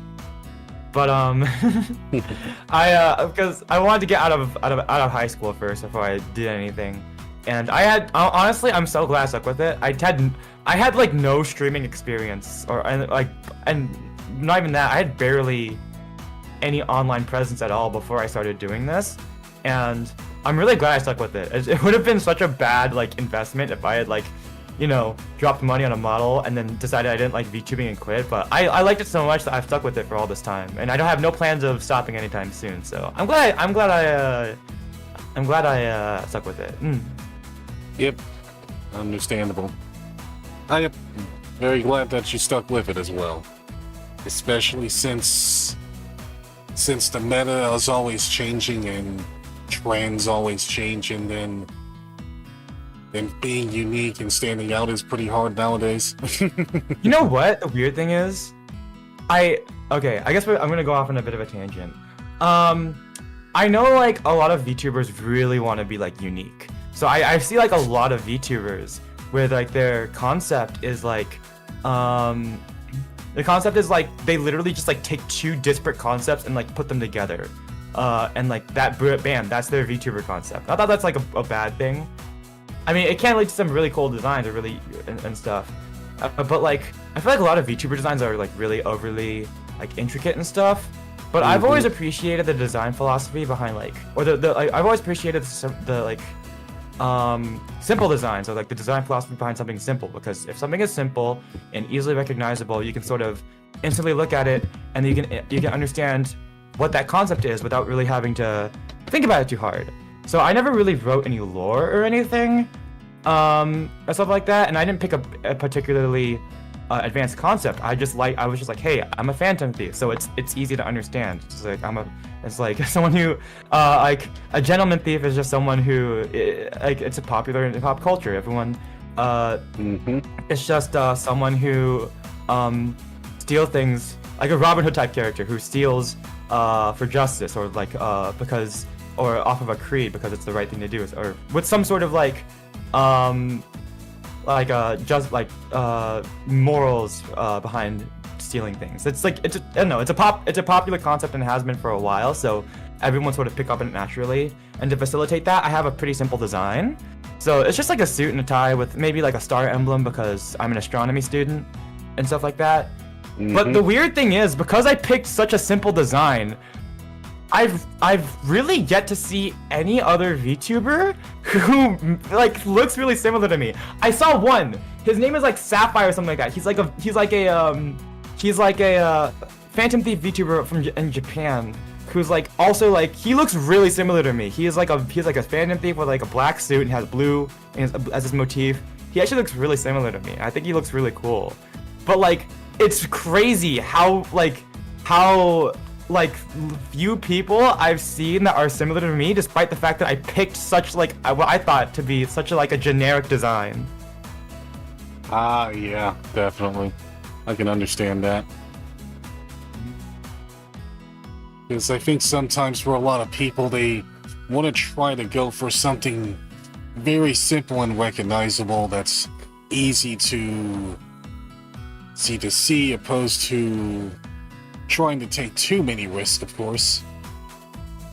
But then there are people who also just like make really complicated, or not complicated, but really like out there VTuber designs that, I mean, they look good, but also it's just sort of like, I don't understand how these concepts are supposed to mesh together.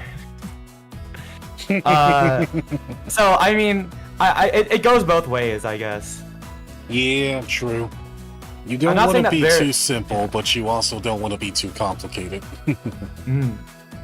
I'd rather just be simple because I think it's easier. I guess if I'm being real, I think a simple VTuber design is easier to like roleplay, to be in character with. If it's a really simple concept, you don't have to think about it too hard.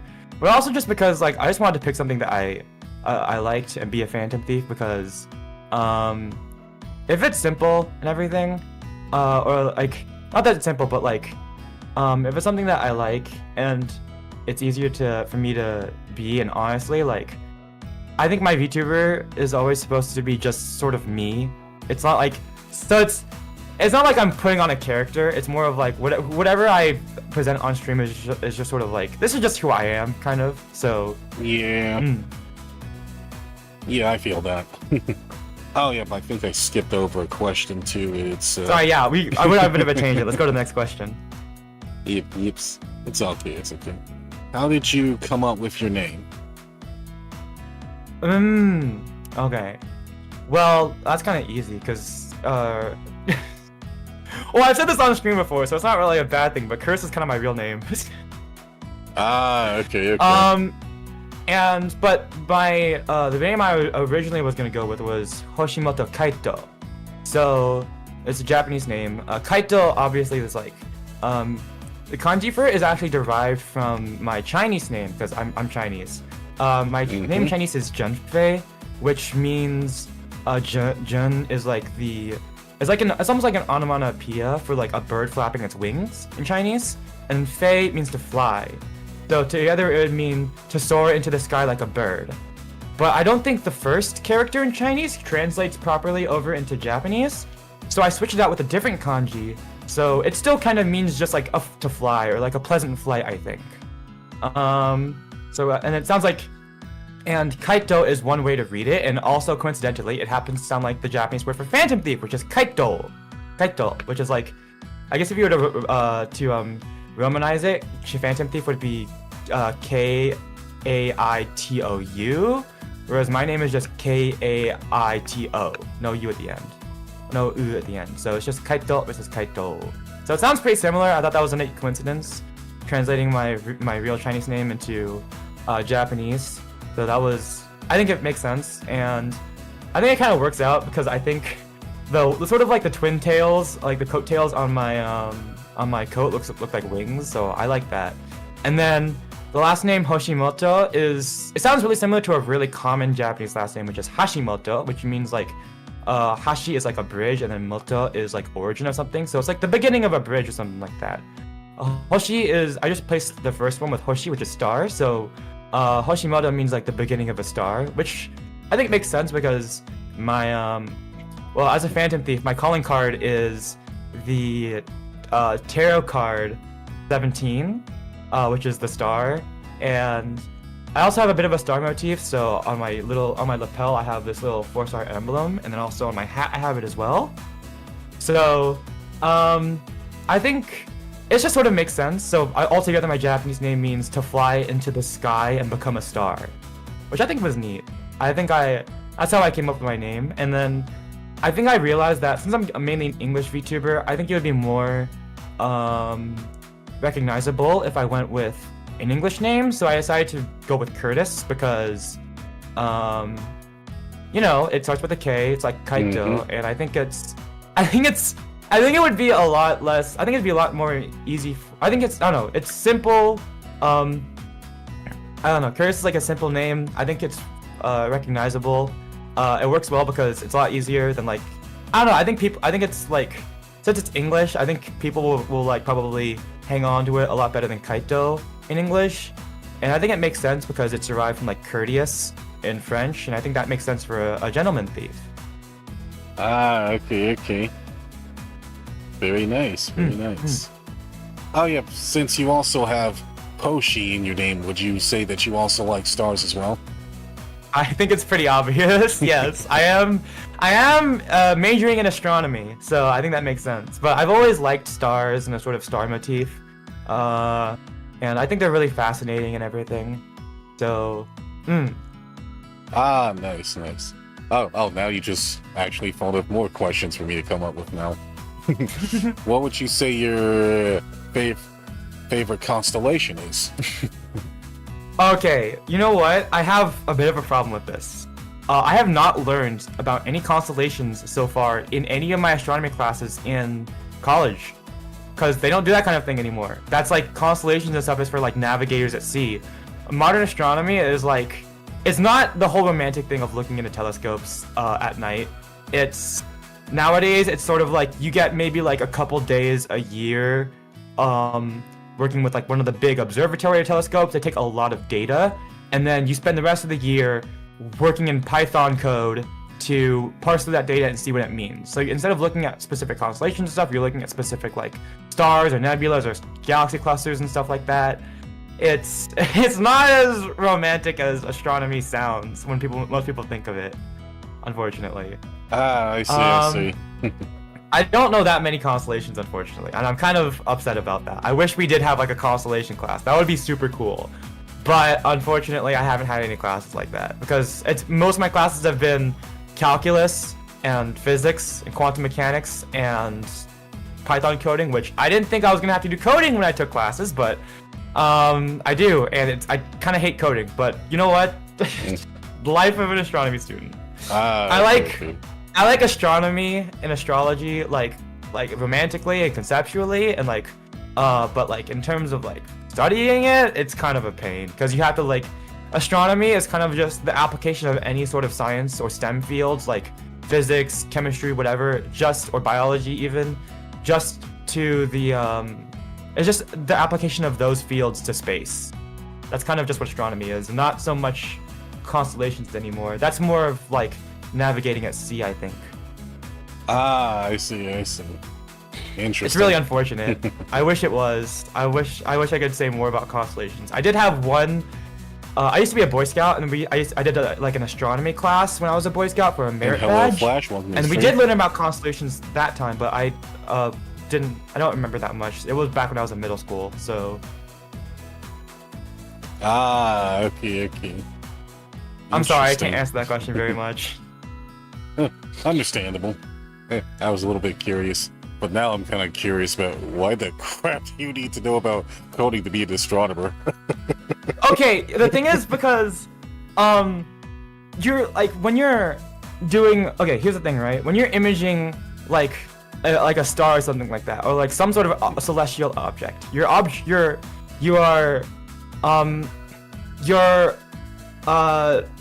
observing it for like a long period of time, for like over a period of time. So you're doing multiple exposures, multiple takes of like multiple imaging, and you might even be doing multiple like objects at a time. So you could be doing like hundreds of galaxies at one time.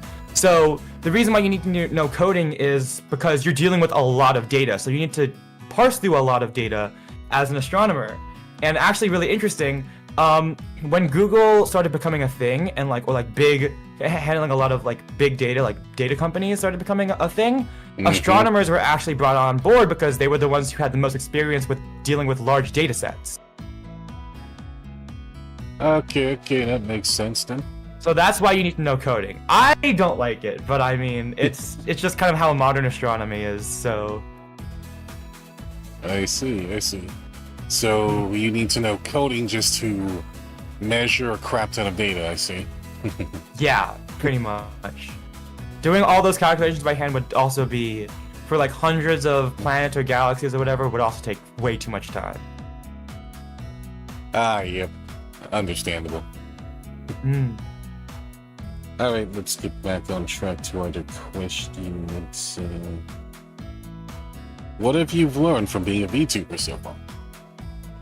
Oh, I've learned a lot of things. I think this actually is one of my, I don't know. I think one of my main goals when I started being a VTuber was because I wanted to learn how to improve myself. And I kind of see, I guess, being a VTuber, or my journey as a VTuber, less of like me trying to like get attention or anything, or like just do things, or like stuff. It's more of just a place where I can like be myself and like learn new things and learn to be a better person or like learn new skills. So I think early on I did like a lot of things by myself.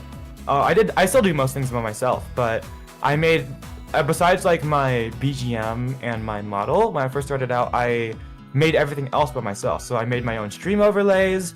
I made my own schedule. I made my own thumbnails. So I learned a lot of graphic design. But because I also decided to keep myself to a schedule and schedule out my streams, I learned to make like a good work ethic, and I actually learned a lot of time management skills. As like an ADHD kid, I've always been bad with time management or work management. But VTubing has actually really helped me out with that because I've learned to like portion out sections of time, like I can do this and this, and it's also like taught me to stick with something for a long time and not burn out, or like to portion out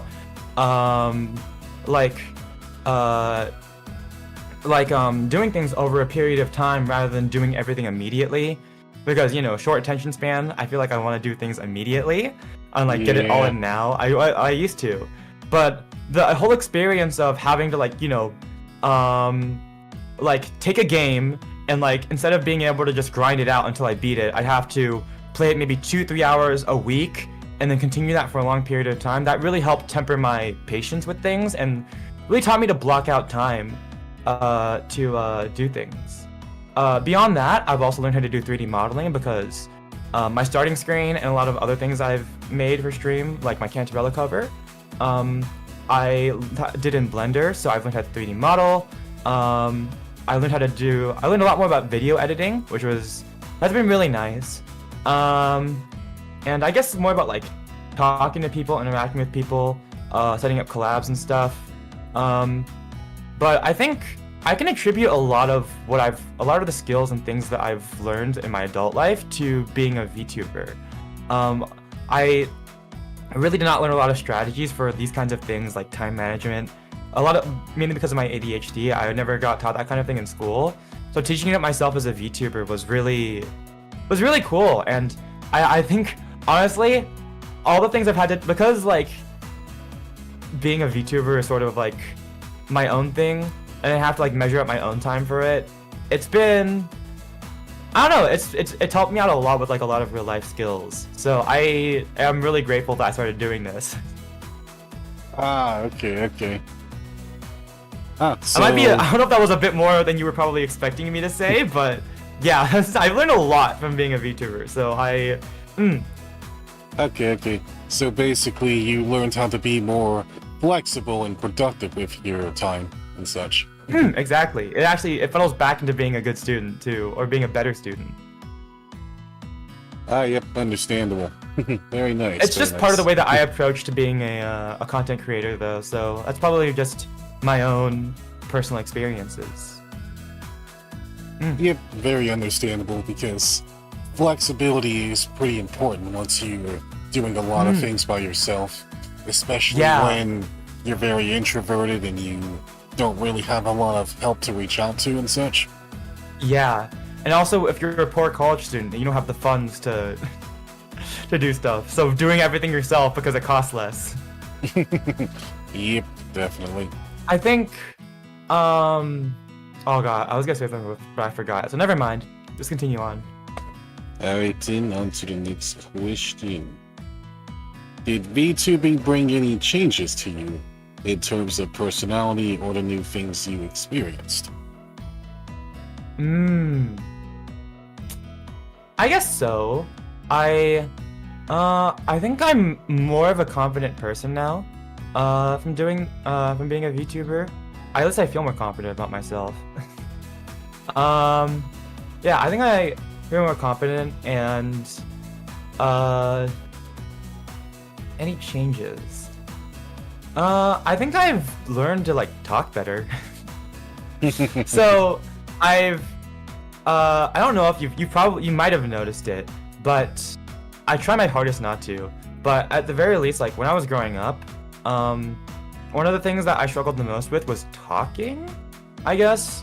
Or not really struggled with it, but that was like I got a lot of people telling me they couldn't understand what I was saying because I talked really fast and I stuttered a lot.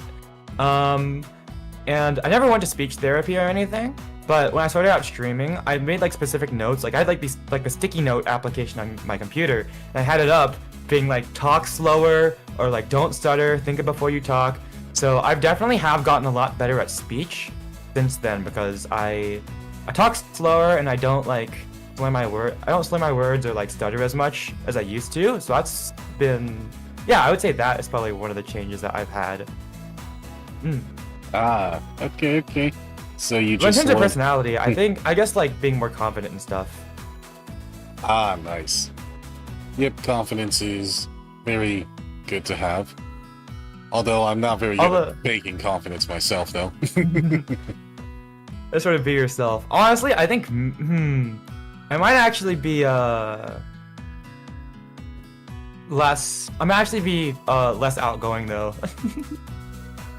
Because now all the people that I talk to are online. Well, not all the people, but a lot of the people I talk to are online now. So maybe I'm less outgoing. Oh, yep. You can fake the internet for that, for helping people become more social now. But it's like I'm being more social, but like less going outside. I mean, I still go outside a decent amount because I exercise, but and getting outside my room is a good like time to like change up your headspace, change up like your like give myself a mental break instead of looking at my room all the time. But Right. Very understandable indeed. Yep, let's go on to our next question. Yeah. Did you ever once regretted VTubing? Never, not once. I'm still doing it. Have I regretted scheduling streams and stuff during my finals weeks? Absolutely. Have I did I still do it? Yes, I did. I don't regret it. I don't regret it for one moment, considering all the skills it taught me and how much good it's done to my life. I don't regret it one bit. Of course. Yep, for me at least, VTubing has been a really good escape from everyday stress, as well as a bit of a confidence boost as well for me as well, because I did used to have people used to get bullied a lot and picked on quite a bit when I did go to school for my voice a lot. I got picked on a lot in elementary school as well. And then I started becoming like introverted, I guess. So it was less of people picking on me, and then people just didn't really pay attention to me. Right. I'm kind of naturally stealthy though, so that maybe that plays into it. oddly good at sneaking up on people. Ah, nice, nice. I'm just usually good at being quiet. Yeah, you just shut your mouth. No, I'm kidding. We're here to talk right. though and yap, so there's no point in being quiet. Right, on a talk show. Yeah, just imagine having a talk show where you don't talk at all. I don't really see VTubing as an escape from real life though. I mean, I guess partially because it is sort of like my real life. It's part of my real routine. More of a break than just more like an escape, technically. Yeah, I mean that's fair. I do kind of see like, I have always sort of seen VTubing as like as more as like my free time. I think if I view it as work, it'll be like more. If I view VTubing as work, it'll be more like it'll feel more like it's actually being work. But if I view it as my free time, it feels more like an energy checkpoint throughout the week. Oh yeah, definitely. Especially since if you're gonna treat VTubing like work, you pretty much have to keep up with what's going on and what's the current meta and such, as well as everything else. And then it adds on top of the actual work you're doing, you get more tired. Yeah. ever since I started, I've always limited myself to 3 streams a week, which is why I don't have whenever I put my schedule, it's always 3 slots and never sometimes I have a version of it that's 4 slots, but it's usually just 3 slots and it's never the 7 days and then I just fill out which day it is. Mainly because I know most of it is going to be no stream, but I also know that if I stream, ever since I started out, I had the feeling that if I streamed every week or every day, or more than 3 times a week, I'd probably get burned out pretty quickly. So that probably contributes to me having continued. And I make sure to pace myself and to give myself break days to so I don't burn myself out. Yeah, definitely. Yeah, which is what I'm currently doing too. I'm trying to limit my streams to 3 or 4 days a week so I won't burn myself out too much or completely. And then I have a little bit more time to pretty much either make a short or work on a random video upload, and then all the other little things that go into channels besides just streaming. Indeed. Because I think the thing I've learned about VTubing as well as content creation is that you're gonna have to learn to do more than one thing, and you're pretty much gonna have to get your feet wet a little bit more too. Push yourself outside your comfort zone. Yep. Yeah, I like that. I honestly, I'm kind of at a point where streaming is a little bit easy, and I've gotten so used to it that it's kind of not new territory anymore. So I'm constantly looking for ways to push myself outside of that sort of comfort zone. So I've been trying to work on projects and stuff which haven't been published yet, but stuff like that will help push me out of my comfort zone. So that's I guess sort of the dancing thing we mentioned earlier. That I was trying to push myself out of the comfort zone. I don't know, stuff like that. Oh yeah, definitely. Which I did see the dancing stuff, and it's actually really good. Thanks. I don't have any dancing. I need to post more. I'll try to. You know what? Maybe just for you, I'll post some of the footage I have. I've been going back and forth, and I keep delaying it but maybe I'll post it soon. We'll see. I'll have to post it. I've just been sitting on the footage. I really need to post it. Understandable. All right. It's just it's not high on my priority list, so I've just been putting it off. But I really should, because I haven't put up a clip or anything in a recent while, and I probably should. Yeah. Anyways, let's continue on. Yep. Take your time. All right then. I keep going off tangents. All right then. On to our next question. Do you feel like you must be very talented to be a good VTuber? Not really, no. I mean, I guess that's kind of dependent on that's kind of dependent, I feel on what you deem to be a good VTuber to be. My metric for being a good VTuber is not really my own my own channel's growth. I don't really care about my channel's growth or anything, or my views or anything like that. All I really care about is if if like, you know, if I have a chatter or once in a while people are chatting or enjoying it, or even just like enjoying whatever I'm putting out, that's good. But more importantly, I think my metric is my own personal improvement. If I feel like I'm improving and making good things and that I'm pushing myself in ways that I learn how to be a better VTuber, I think I'm doing good. So stuff like covers, video production, stuff like that, learning those types of skills, or even like the things I mentioned before, like time management and work management and stuff like that. Learning those types of skills, I feel like make me a good VTuber because, or make me a, I think they make me a better person. I feel like I don't really know what being a good VTuber is like. Mm-hmm. Because everyone has a different measure of like what good is. I think for me at least, as long as you're doing good, as long as you know you're enjoying what it is, and people and like yeah, I mean not even like, as long as you enjoy what you're doing, then I think it's fine. As long as whatever you're I mean like within reason, of course. If like if what you're if like the things that you enjoy aren't hurting other people, then I think it's like a gray area. But yeah, as long as you're enjoying what you're doing, I think that makes a good VTuber. Yeah.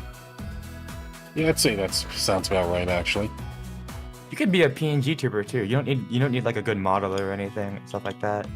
Indeed, indeed. You could pretty much just be a PNG tuber. Or maybe if you're feeling really desperate, you could pretty much just take your webcam and then draw like a little stick figure on there and then tape it to your freaking camera and then call that a VTuber. Wouldn't it be easier just like make a little doodle in MS Paint than light Yagami style put like a piece of paper over your camera? Yep, right. It's really funny. That's a really funny idea though. You know what? Right before the stream, I found out that there was a Steam Workshop like page for VTube Studio, and one of the options was Clippy, like for the paper clip for little guy for Windows, old Windows. I'm like, someone made a Clippy VTuber model. What the heck? So nice. I mean, yeah, you could do that. But yeah, I guess that's my opinion on what makes a good VTuber. That there isn't really a good VTuber, I guess. Whatever metric you go by, as long as you think it's good, then it's good. Right. How about you? As for myself, I don't think you do, but it mostly will pretty much boil down to how many people will like your personality or not. Because as content creators and VTubers, not everyone's gonna like you, but it's also important to stick with the people that do like you. Yeah, it's kind of a weird, I think I do have a bit of a weird answer, because my answer is sort of dependent on like me as a person, like by myself. But I mean, at the end of the day, we are content creators, so it does, it's not like I can say that I don't care about what other people think. I mean, I'm literally uploading like streams. We're literally streaming live to people online. There's no way I can say like I don't care about what people think, or like online. It definitely does at some point like matter. Yeah. Like to like if you're reaching out to people and stuff. Yeah, like if you're hearing like criticism on what you could do better and how you can improve, I think it's important to listen to that much. But just flat out hate and someone just saying, hey, this sucks, or hey, that sucks, or fuck this guy, I hate this guy, then you don't have to listen to them. Yeah, I mean, I actually haven't gotten really any hate, which is a bit surprising to me, but Yeah. Surprisingly, I haven't gotten too much hate either. You know what? I miss the days when bots would come into my chat. I don't know why. There used to be bots when I first started out, and they've slowly gone away. I don't know where the bots went, honestly. Oh, yep, I actually used to have some bots like that too. Or some... The one that would say like vun.rent or something like that? Oh, yeah. Yep, the ones that will pretty much come to your chats and just start advertising sex sites and stuff. You know what? No, I haven't gotten any bots like that advertise those kinds of websites. They just say like vun.ret or something like that, or some weird thing in chat, like some esoteric like code or something. I don't understand. And that was like in my first like year or two. I haven't seen them since. It's really weird. Yeah. In my case, I definitely ran into some of those in my chats actually. Yeah, I think it's really weird that I have not run into those. So, Yep. Which is why I oftentimes kept myself to subscriber mode only, just so we can keep the bots out. But ever since I put the subscriber mode off now, it hasn't happened as much. So YouTube must have beefed up their security a bit. Good I've on never you, had YouTube. sub mode on, so it's a bit weird that I've never gotten it. Okay. Yeah, I understand. Up on to our next question. What's your favorite thing about becoming a VTuber? Or favorite things, technically. My favorite thing.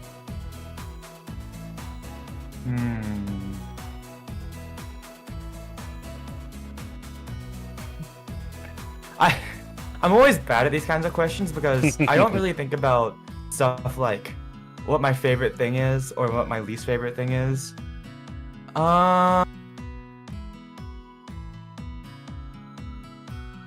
If I had to answer, I guess the people I've met or the I think how I've grown as a person. I think that would probably be my answer. Okay. It could also be covers. I like covers. I like the fact that I made some covers. Those were good. But I don't really know what my favorite thing is. I just have a generally, I guess like in my head, it's just sort of been generally positive. That's good. Maybe it's the, you know what? Maybe it's the fan art or the artwork in general. Those have been, when someone makes fan art, that's always a good feeling. Or the feeling of that I'm making people, I'm making people's lives better, I suppose. Oh, yep. I also feel the same way about that, too. It's always a good feeling once people send you fan art as well as send like a donation, even though they don't have to, that says, hey, you know what, you're doing good, and it keeps you pushing and pushing. Yeah, it does. I think one of my favorite moments that I had as a VTuber was after I put out my cover of Cantarella. I think it's my favorite cover I made so far. Originally, like the MV was just supposed to be like a static image, and then I thought a couple 3D shots would be cool, and then it ended up turning into a whole 3D MV that I made, and I got very little sleep during making it. But I put a lot of work into it, and I'm really proud of how it came out. But after I made it, I think I was like in a Discord call with one of my friends that I had met after. I had met them pretty recently, I think, at that point. Maybe like it'd been like maybe a couple months or a few months after I'd met them. And I think we were like in a YouTube activity, and someone put on my Cantarella cover, and then the person I was talking to was like, wait, that was you who sang that Cantarella cover? And I was like, yeah, that was me. And they were like, oh my god, your Cantarella cover is the whole reason why I started getting into 3D modeling in Blender. And now they've started making like 3D, like VTuber 3D models, and I was like, that made me feel really nice inside. Nice. Yeah, glad to hear that. That was a good feeling. So I want to keep doing stuff like that. Nice. Alright, on to our final question. Ooh. Any words to your fans? Oh god, I don't think of my viewers as fans. Now that I think about it. I just...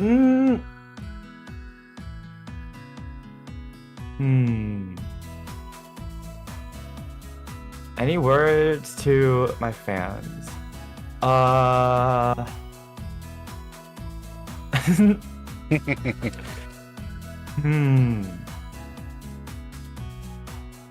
I guess, thank you for watching, and, I hope you keep enjoying whatever it is I continue to do. Nice. I don't know. I don't really think of viewers as fans, I guess. I guess if I have anything to say I want to say to them, I would just say it on stream. But I guess all I would have to say is thank you, I suppose. Thank you for everything. Very nice. A thank you's always a good answer, too. You have to say humble. Yep, gotta stay humble, of course. And with that, folks, if anyone's still alive and watching, do you have any questions for Curtis here? If not, we're pretty much gonna wrap up here. I'll take any questions.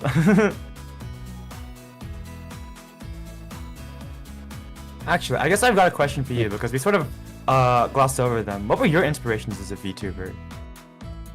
My I forgot to throw these questions back at you. One of my biggest inspirations was actually, well, definitely anime, of course. And I'd say once I saw like some idol animes like Utano Prince Sama and I think this one called ARP Backstage Pass, since saw male idols, I kinda want to try out the whole male idol thing. Yeah, I wanted to say that I really like that you're a idol, like you're an idol VTuber. Like I don't think, I mean I don't really know if male idol is like a really popular idea for a. I mean I don't really see that many, but I definitely do see a lot more idol female VTubers. But I really like that you're that you're one yourself. I know idols are so cool. If I wasn't a Phantom Thief, idol might have been one of my choices. Nice. I'm not sparkly enough to be an idol though. I'm not like I'm not as brave as you. I have to stick to the shadows. I can't be I don't know. The spotlight is a nice idea, but I don't know. I might perish if I were to put myself on stage. Oh, yep, especially since you're a Phantom Thief and you never know when security might try to come after you and such, and then might chase you down. I'm not worried about that. They won't find me. But I'm more. It's more of like I guess like I'm like naturally a bit of a shy person. I'm not shy, but like I guess introverted, and I'm not sure if I could I don't know. I'm not confident enough in my in that kind of feel, I suppose. I'm not confident enough to comment to be like, I want to be an idol, I suppose. Okay. Understand. I do like your design though. It's very nice. Very Prince, very idol. Yep. Thank you very much. I did get some of the Prince comments as well. Some people said I look very princely. I get so many comments of people asking me if I'm a Persona 5 OC. That's like everyone's first thought. And I'm like, no, I'm just a regular Phantom Thief, sorry. I see. Oh, I'm surprised they didn't really make it as a joke. It says, hey, look, everyone, it's Player 2 Joker. No, literally, everyone like says, I get that so much. But I mean, I'm not too worried about it. I will admit that I did play Persona 5, and it was one of my inspirations, but not my main inspiration. Yep, understandable. I have yet to play Persona 5 myself, actually. Honestly, nowadays, I don't think I have the time for it. It's like JRPGs take like 100 hours, and I don't know if I have the time for a 100-hour game anymore. Oh, yep, same here. Especially on a Persona game where you have to get like all the social leaks, and then your main character, or trying to get every persona in the game. And then New Game Plus, like I don't have time for that anymore. If a stream is like 2-3 hours, that's a 100-hour game. That's gonna be 50 streams. And then one stream of that per week is a whole year. And then if you, I mean, like, then I have to do like 5-hour streams, but then that would still be like 20 streams. It's not like, I don't have the time to do that on stream, man. I can't spend 5 hours a week playing this game when I have schoolwork to do. I don't know. Right, understandable. Yeah, that's pretty much how I ended up beating Legend of Zelda Tears of the Kingdom. Oh my god, I haven't finished Tears of the Kingdom for that exact reason. It's just taking way too long to do on stream. I need to beat that game. I did say you beat it like on your channel, although I was gonna say recently, but then I think that stream was like 5 months ago. I think. Oh yeah. So yep. I guess that wasn't recently. Oh yep, that was about a good couple while ago. I'd say I was pretty much getting a little bit on the impatient side, and I also wanted to test how well the fully upgraded Hylian armor set that I pretty much built would actually fare against Ganon, and it actually ended up being the whole game with it. Nice. Honestly, play with your favorite build, not with what's optimal. Indeed. Unless Hylian is optimal. I haven't played that game in like a year, so I don't remember that much. I got like halfway through the game and then I stopped playing. I should probably finish Tears of the Kingdom at some point. Yeah. Oh yeah, that reminds me. Do you plan on getting a Switch too? You know what? I think I will have to. I think like when it first announced, there was like, there's just one more game that I need that's gonna push me over the edge to get it. And I think now I'm at a point where like, yeah, I think I'll get it, but not right now. I don't think I physically have the funds to buy it. And you know, as a fan, I might be a thief, but I have my own morals. I don't steal any money to use for my own ends. So I just sort of have to wait until I get enough money to buy one. It's gonna be such an expense. I don't know. But yeah, and also like it's just been like, I don't want to get mine day one right now because it's just sort of been like, it's been chaos to try to get your hands on one. So I'm just gonna hold off until there's a steady stock, and then I'll buy one. Yeah, understandable. Yep, I'm gonna try to hold off on some funds until I have enough money to buy one too. Because I'd say one of my biggest reasons for wanting to get a Switch too is the fact that it can now have GameCube games on the Switch Online now.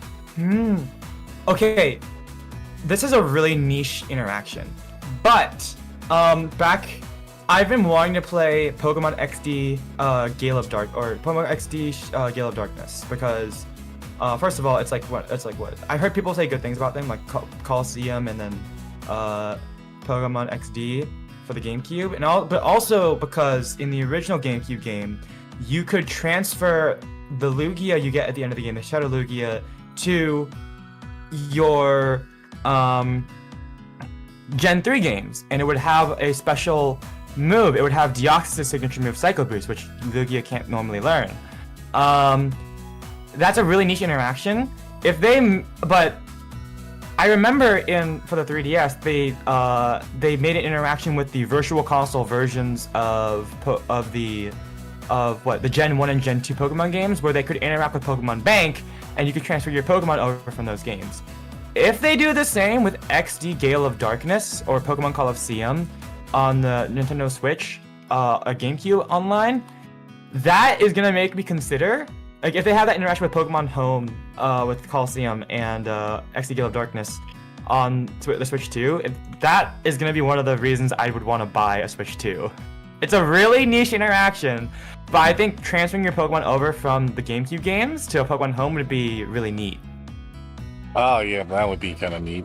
Just taking Shadow Lugia to XD Gale of Darkness, and then using Shadow Lugia in pretty much either games like Scarlet or Violet, or even the newest Legends games that's coming out.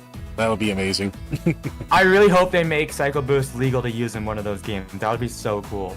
I mean, probably not, but I can hope.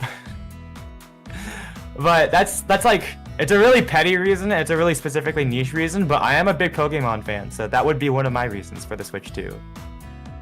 Okay. Yep, very understandable indeed.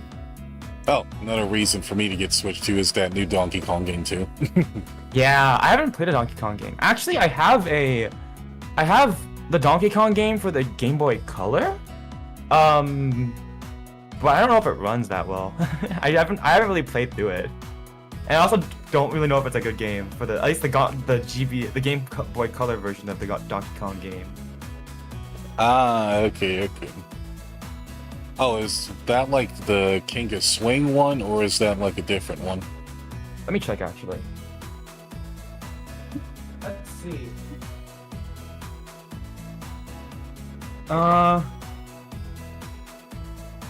Oh, it's Donkey Kong Land.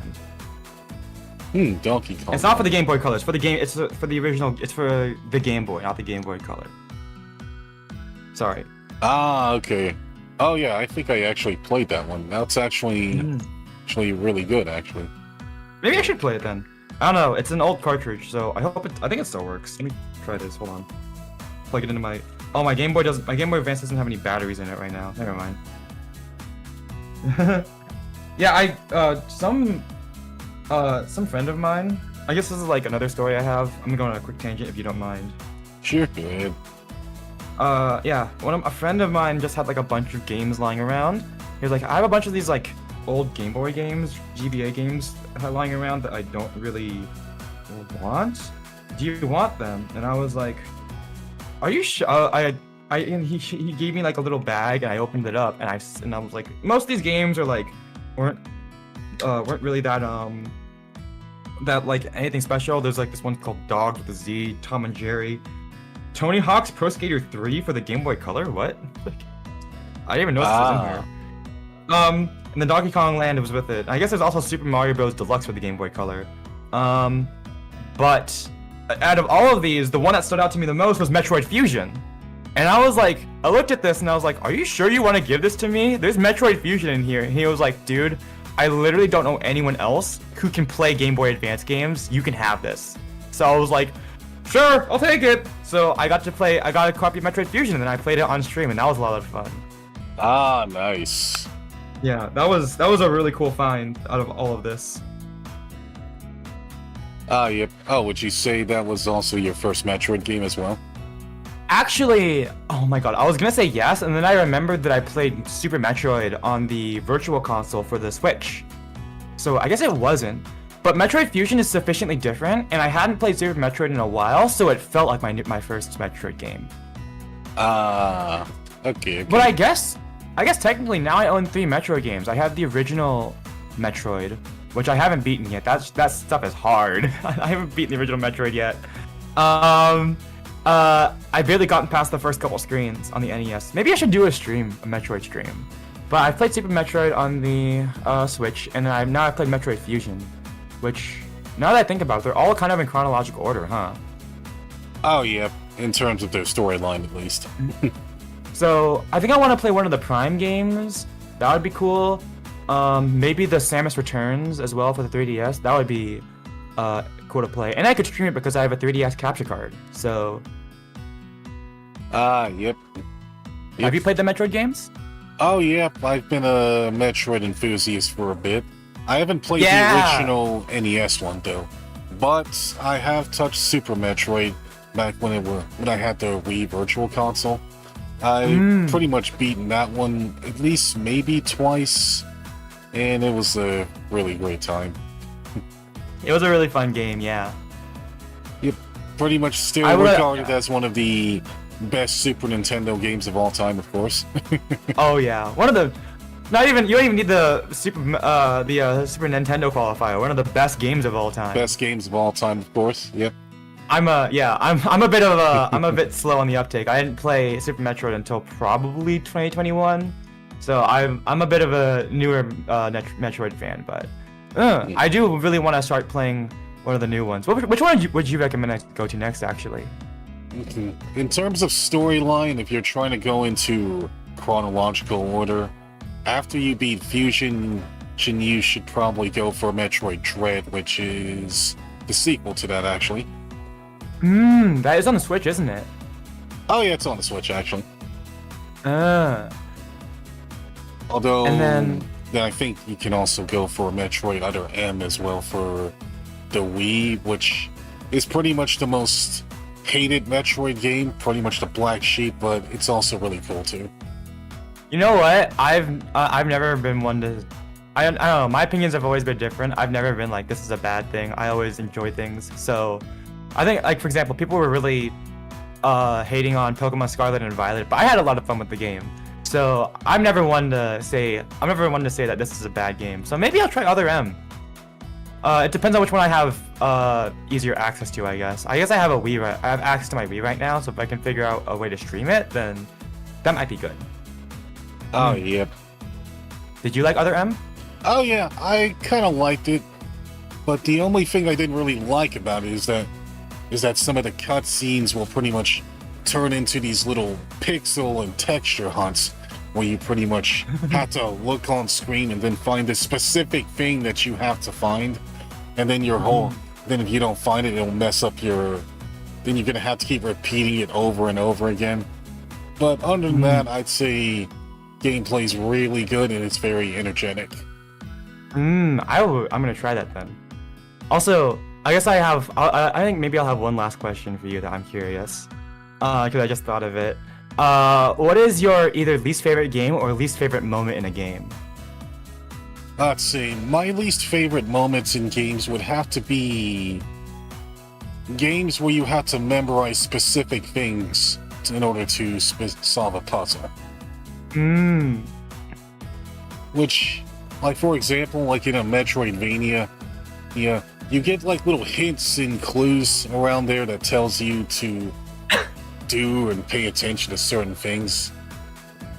And then by the time you get to the puzzle, you practically don't remember it, and it's like a very, very cryptic puzzle. And then you have to go all the way back across the map to find that clue again, or Yep. sometimes it's like when the puzzle is esoteric and there's like a lot of visual noise in the room or whatever the puzzle is. You don't know what's like an intended, like this is part of the puzzle, or like this is a clue for the puzzle, or if it's just something in the background they just put in. Oh yeah, definitely all those are the above. And then you start overthinking the puzzle. Yeah. Yep. I just brought this up. I brought this question up because I just remembered there's this game I own called Kill a Kill If. It's basically like the Kill a Kill like fighting game or whatever. I just remembered this. It's it's probably my least favorite video game that I own, and not because like it's not like a bad game or anything. Or okay, most of it is a good game. It's like obviously kind of like it's not like the highest budget game, but like the combat is like it's like based off the Kill la Kill anime obviously, but like the combat is like decently like it's like pretty good. What is it? The story is, you know, it's basically what you would expect from an alternate universe version of like a fighting game, like kind of like the Dragon Ball Xenoverse games or whatever that.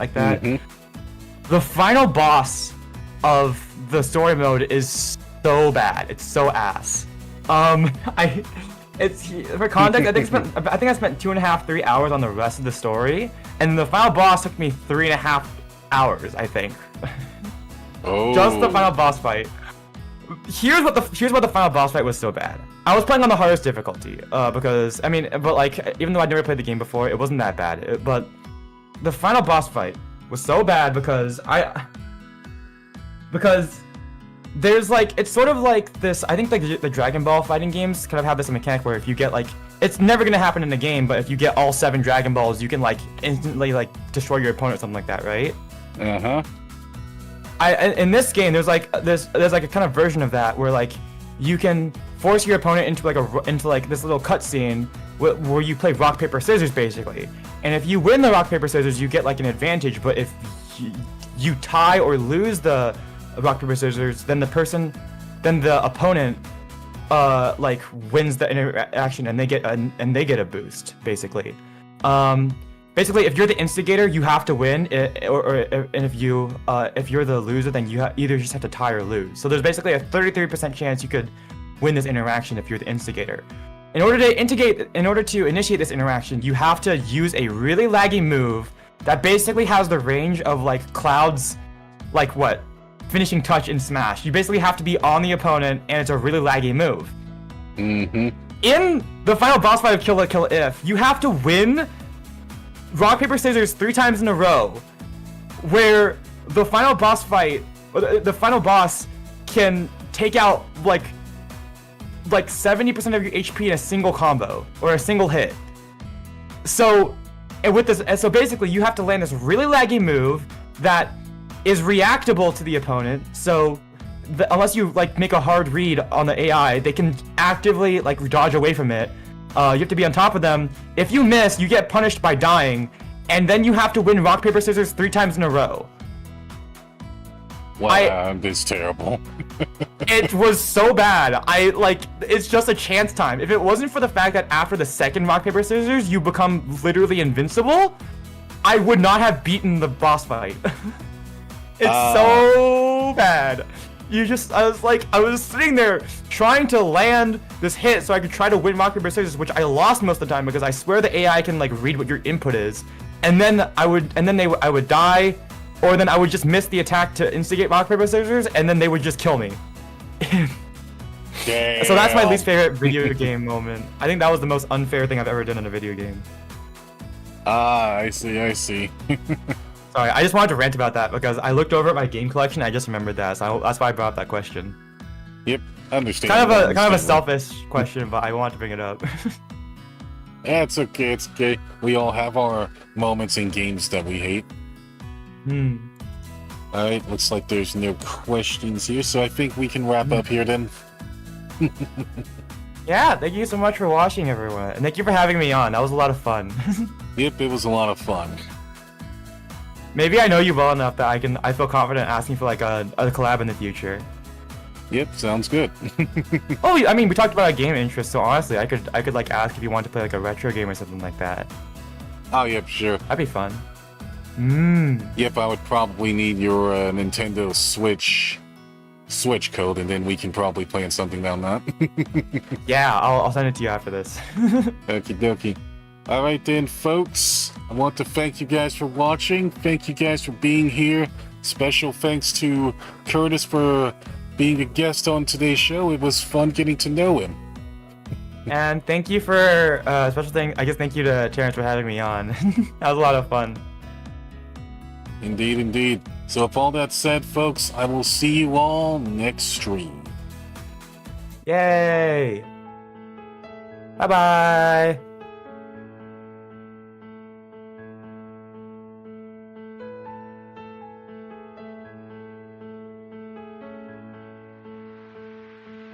Yay! Oh yeah, I was gonna say, I really like your